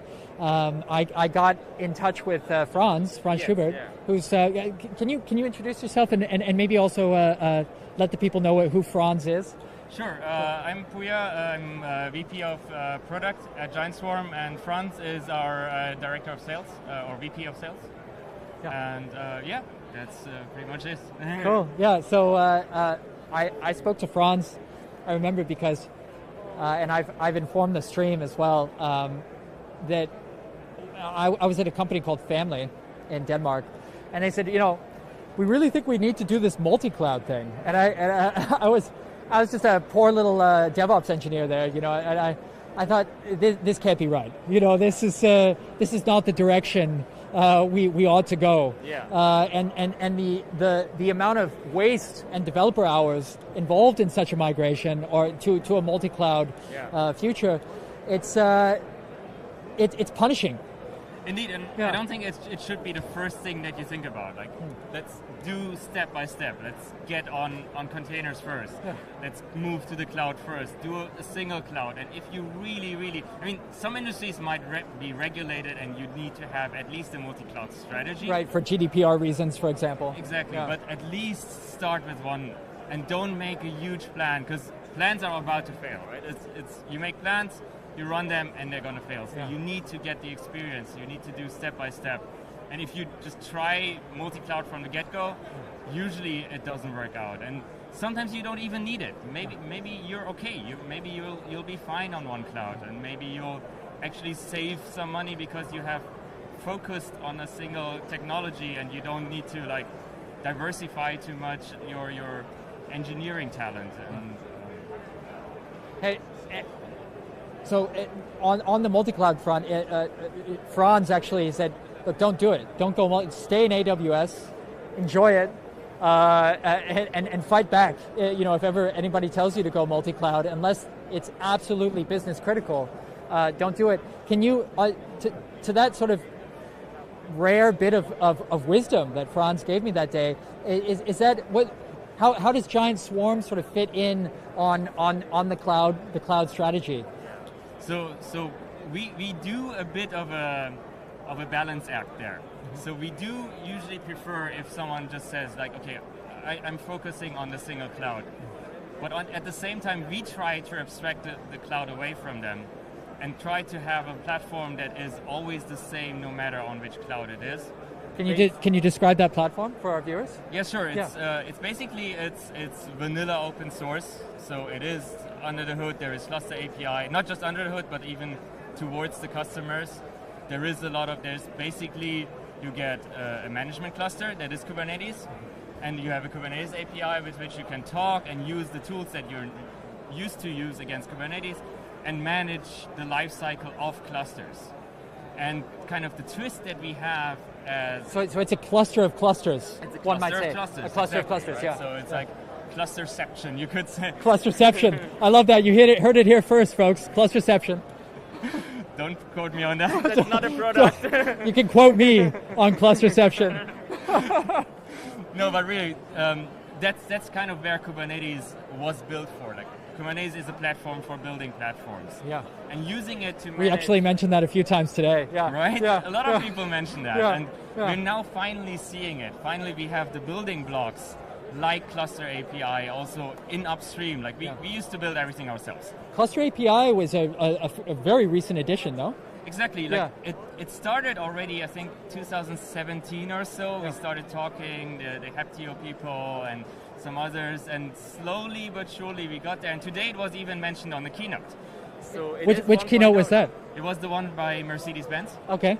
So they're using it actually in production to manage 900 plus clusters. Wow.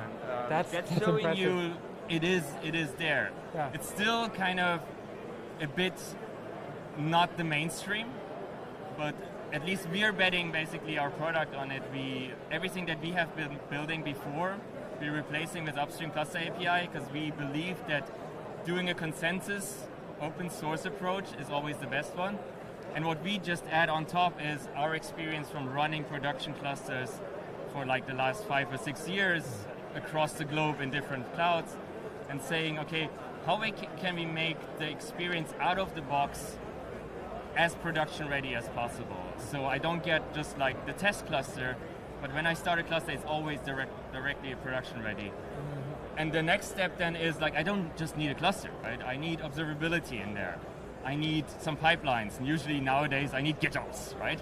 Yes. So I need a lot of security.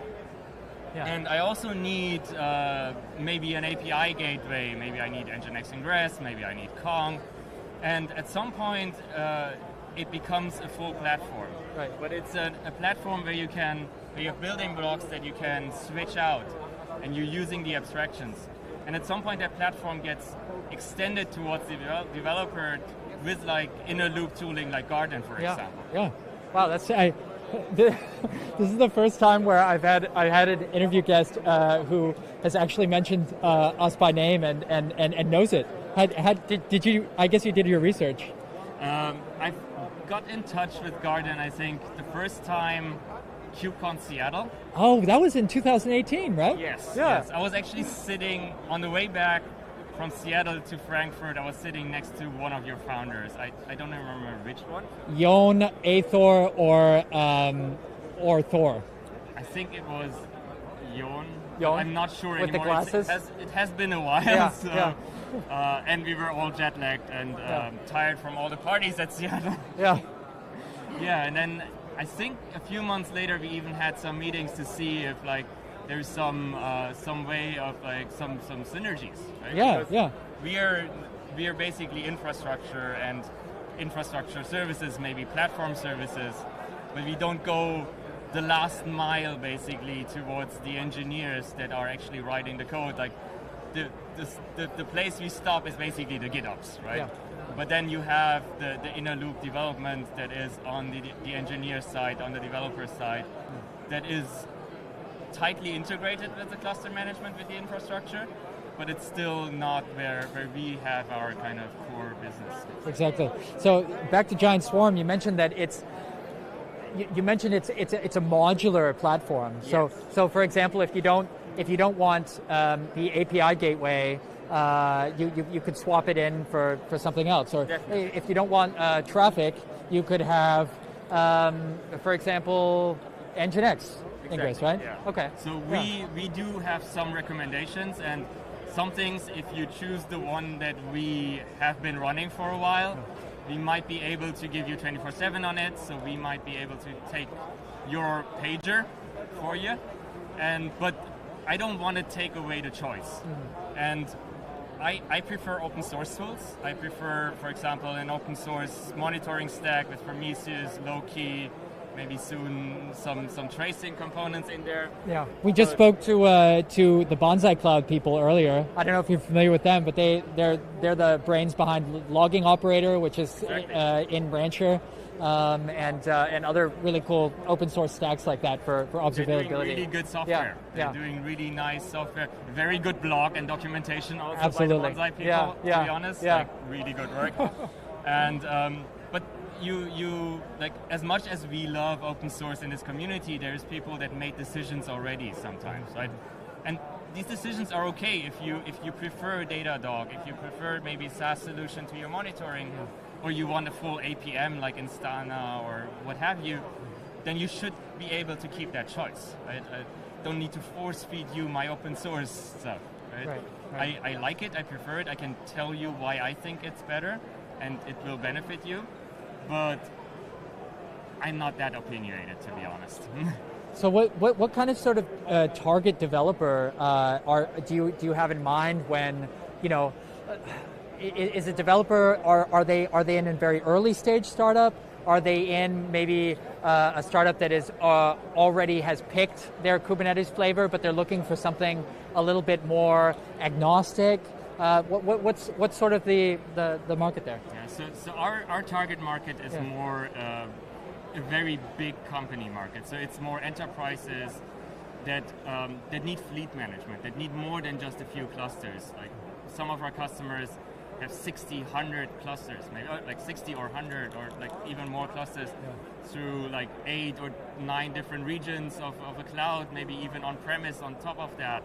Aren't you behind the like Adidas's cluster? There, for example, like very regionally distributed, let's say. Yeah. And those... Even Edge? Not yet, okay. Let's say. We'll be working on that. Yeah. So yeah, I mean clusters in the Edge. I mean for retailer that would be like in the stores maybe, for example.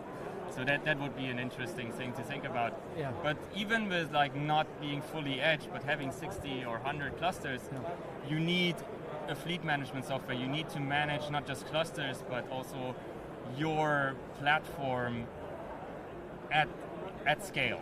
And that's where our product shines. And additionally, because we are always giving 24/7 on our product, so we're basically an extension of the customer's SRE team.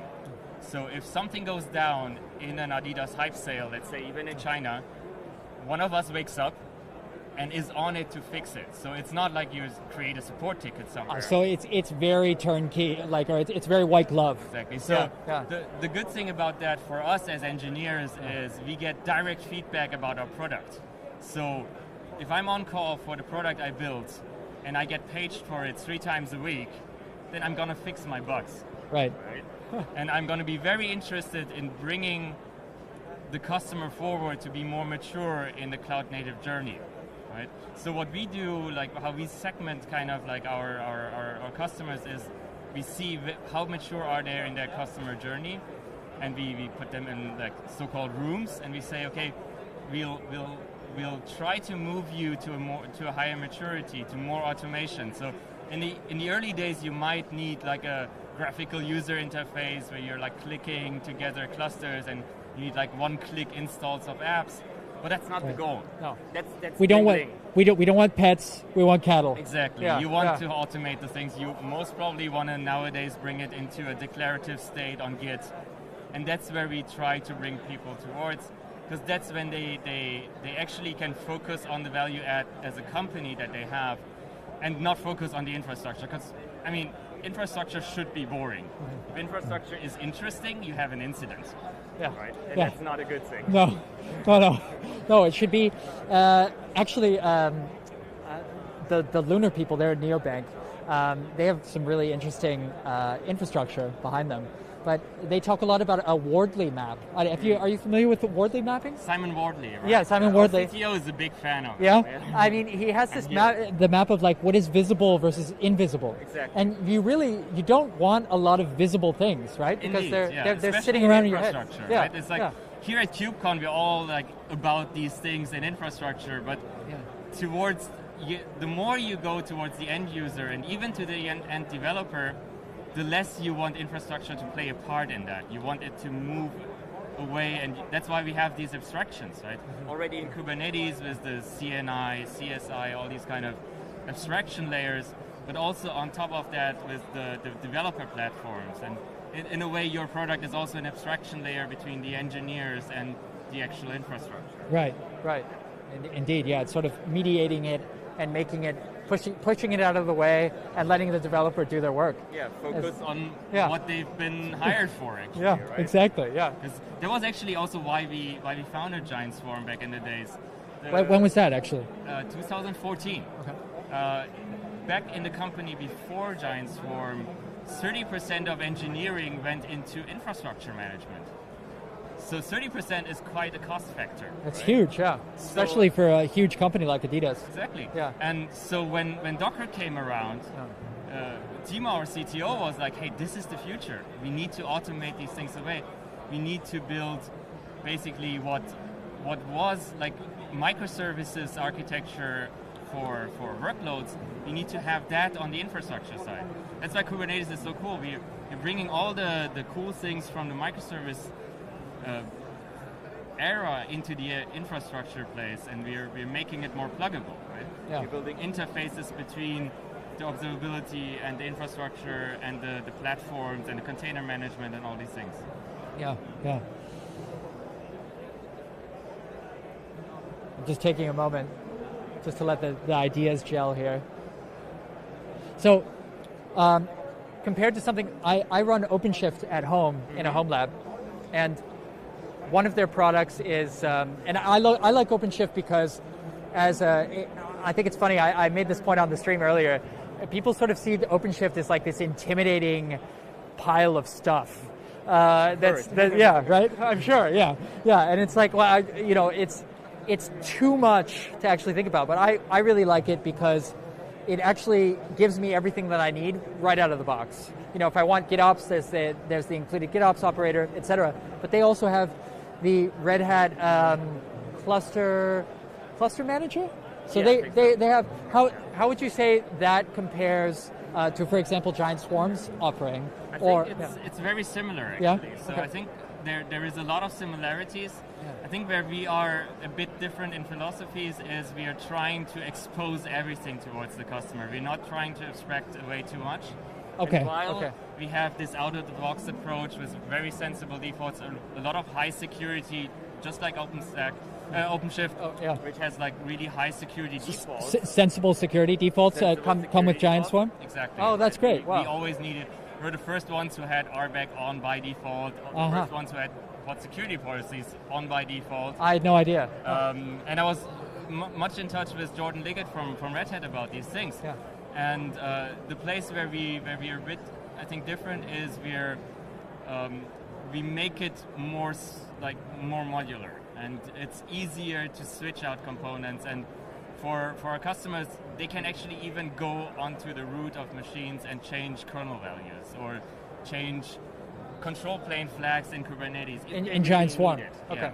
So we do want to give that freedom, because what we believe, you had that with like PaaS-like systems always, where you're building abstractions, but the abstractions build artificial limits. Yes. And if you cannot poke through those limits, then at some point you're going to build very ugly workarounds. Yeah. And you're always going to have them, and they're going to be insecure most of the time and against your regulations and compliance.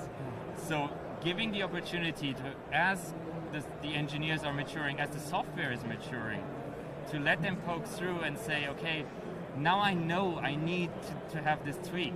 I know I need, I don't know, a different kind of MTU because I have different kinds of networks. Being able to allow that, that's very powerful. And that's something that I believe in. It's very hard on us as a team, because giving a lot of freedom, it's the Spider-Man, like with a lot of power comes a lot of... Great power comes great responsibility. Yeah. Right? So, but I don't want to set limits. I want to set maybe some guardrails, but you should be able to say, okay, today is like guardrail free, and this is a playground, I'm going to test it, and once we've tested it, then we can roll even that really like low-level tweak into production. Because especially with enterprises, and we're not like focused on a certain industry, you need the flexibility to adapt to use cases that you might not know about. And I think our customers are the professionals in their industries. So they should be able to say, okay, in my industry, I really, really need this because I don't know, I have 5 million concurrent WebSocket connections. But that's different from other customers most probably. So giving them like a single product without the knobs, that wouldn't work for most of them. Yeah, so it sounds to me like it's a very flexible product as compared to some of the competitors. How would you say that it compares to something like Kubermatic?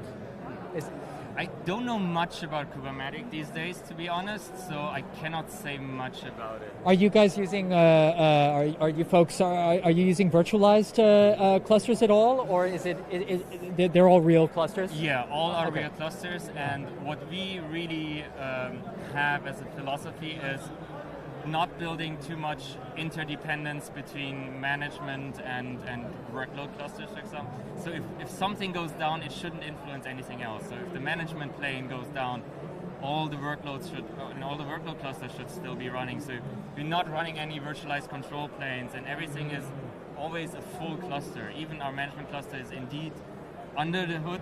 It's the same as the workload cluster that the customer gets. So everything is independently functioning, exactly. And is everything able to is private in the account or the data center of the customer. We don't own any infrastructure. We just get a site-to-site VPN, so we feel like an internal SRE, and we take care of our stuff. But it's owned by the customer, all the infrastructure, and they can profit from all the kinds of hyperscaler deals that they can get and the discounts and reserved instances. They just pay for the support. Exactly. They basically just pay for the subscription that is Giant Swarm for us being there when they break things. Yeah. So like one of our customers used to explain, like we asked him like in like a few words, how would you explain it? It's like, we break it, you fix it. That's what he said. And that's pretty much it. Not that they break that much. I mean, we are very good. We have a good relationship, and that's how it only can work. If you have a good relationship and still be able to make it scalable. Like, I don't like to run a fork per customer or do a lot of customizations. We're basically 3 people on call for hundreds of clusters at the same time at different customers. So it needs to be, that's based on a very stable and reliable product. So otherwise, like, I'm not a consulting business or a service business that needs to scale with like customers. You need to be a product company, basically. Well, I just have 2 questions for you left. The first is, if a developer just wants to kick the tires on Giant Swarm, kind of wants to, maybe they're part of a platform team in an existing company, and they're like, hey, what's this Giant Swarm thing? Can I try it out? You said it was open source. It's built on open source. Are they able to do something like that? Can they go to Giant Swarm's website and just get going, or is there another sort of avenue toward figuring? I would love to say yes to that, to be honest. Yeah. But the current answer is sadly, we are open source. You could be running Giant Swarm without us even knowing. However, it's a very complex system with a lot of knobs and a lot of interconnected components. So it would be really hard to run it yourself because we have not much documentation about it out there. We would like to offer more shared open public environments where people could just put in a cloud account and then start a cluster. Yeah. Currently we can do that, but because of security reasons, you would need to ping us, and then we would give you maybe some access. How do you suggest then that curious developers reach out or get started? Basically, reach out to anyone that you can find. Like, I'm personally open for being pinged on any kind of platform. Talk to Puja. Puja is very active on Twitter, by the way. Yeah, on Twitter, that's usually where I react the fastest. Or reach out to fronts and sales. They're definitely usually even quicker than me to reply and be able to say, is Giant Swarm even the right solution for you? Because we're definitely not the right solution for everyone. So understanding if there is a good fit would be best before you invest a lot of time just trying things out, because we might not be the best solution for everything. Like, there's a lot of good products out there, and they all have a good reason to live and a good reason to be prosper on this market. Yeah. last question is, are there any talks that you're looking forward to that you can recommend viewers joining us virtually, maybe join in the coming days? Or is there, are there any, are you doing a talk yourself? No, I'm not doing, I'm trying to not do talks this year. Okay. So I'm trying to. You did too many last year? Yeah. No, not last year, but in the first half of the year, and in the last half of last year was a bit too many, let's say, for my workload right now. Yeah. But I haven't looked through all the talks yet. There's a few topics that I'm extremely interested in these days. One is cluster API. I mean, cluster look API. at anything that is cluster API. It's the future of cluster management. It's the future of cluster management, cluster API. And the other thing that, again, an API, gateway API. So if you're looking at the next version of Ingress, that's going to be gateway API. Most Ingress controllers, more gateway. Oh, really? Oh, this is not something I knew about. So next, in your opinion, the next version of Ingress controllers is going to be gateway API? Yes. This is a new feature coming to Kubernetes? Yes, it's now in beta, I think. Okay. It's pushed by SIG Network. It's a consensus. Most Ingress controllers and most Ingress controller providers are rebasing and supporting Gateway API. It's what makes you excited about Gateway API? It is two things. One is the direct interface to more mature modern technologies like service meshes. The other thing that makes me, especially in the enterprise, a lot excited is it has more multi-tenancy in build. So you have different levels of management and administration, where in an enterprise you usually don't give out all the rights to the engineers. You have different teams that manage different levels of API, for example. And in Gateway API, you have that inbuilt. You can even define policies on different levels, and that's why it's very powerful going forward to define basically the gateways, the exposition of services in a more granular way and on certain levels. I'm going to check this out. It sounds really interesting. Thank you so much for taking the time today, Puja. It's been a pleasure. Really. Meeting you. Yeah, likewise. Great. And maybe I'll see you tomorrow then. Yes, indeed. Yeah, cool. See ya. All right, so that was our last interview with Puja Abbassi, who's the VP of Product at Giant Swarm. That was really interesting. I love the Giant Swarm team. They're so technically knowledgeable, and they really know their customer base. And when I was actually reaching out to Franz Schubert, the head of sales, 2 years ago for family, he's like, look, I don't think we're the right choice for you. And I think that level when you're able to know, because you know your product as well as they do, whether or not it's the right fit, it's refreshing. So we're going to pick up again tomorrow from 12 o'clock. I will be posting. I'll be getting the interviewee list together this evening, and I will either post it tonight, UTC +2 time, probably around, I would say latest 9 p.m. UTC +2, or I will put it up tomorrow morning around 10 a.m. So tune in, check back either 9 p.m. this evening or 10 a.m. tomorrow for that updated interviewee list. It should be an exciting roster, and I look forward to seeing the rest of you tomorrow. Thank you so much for joining the stream.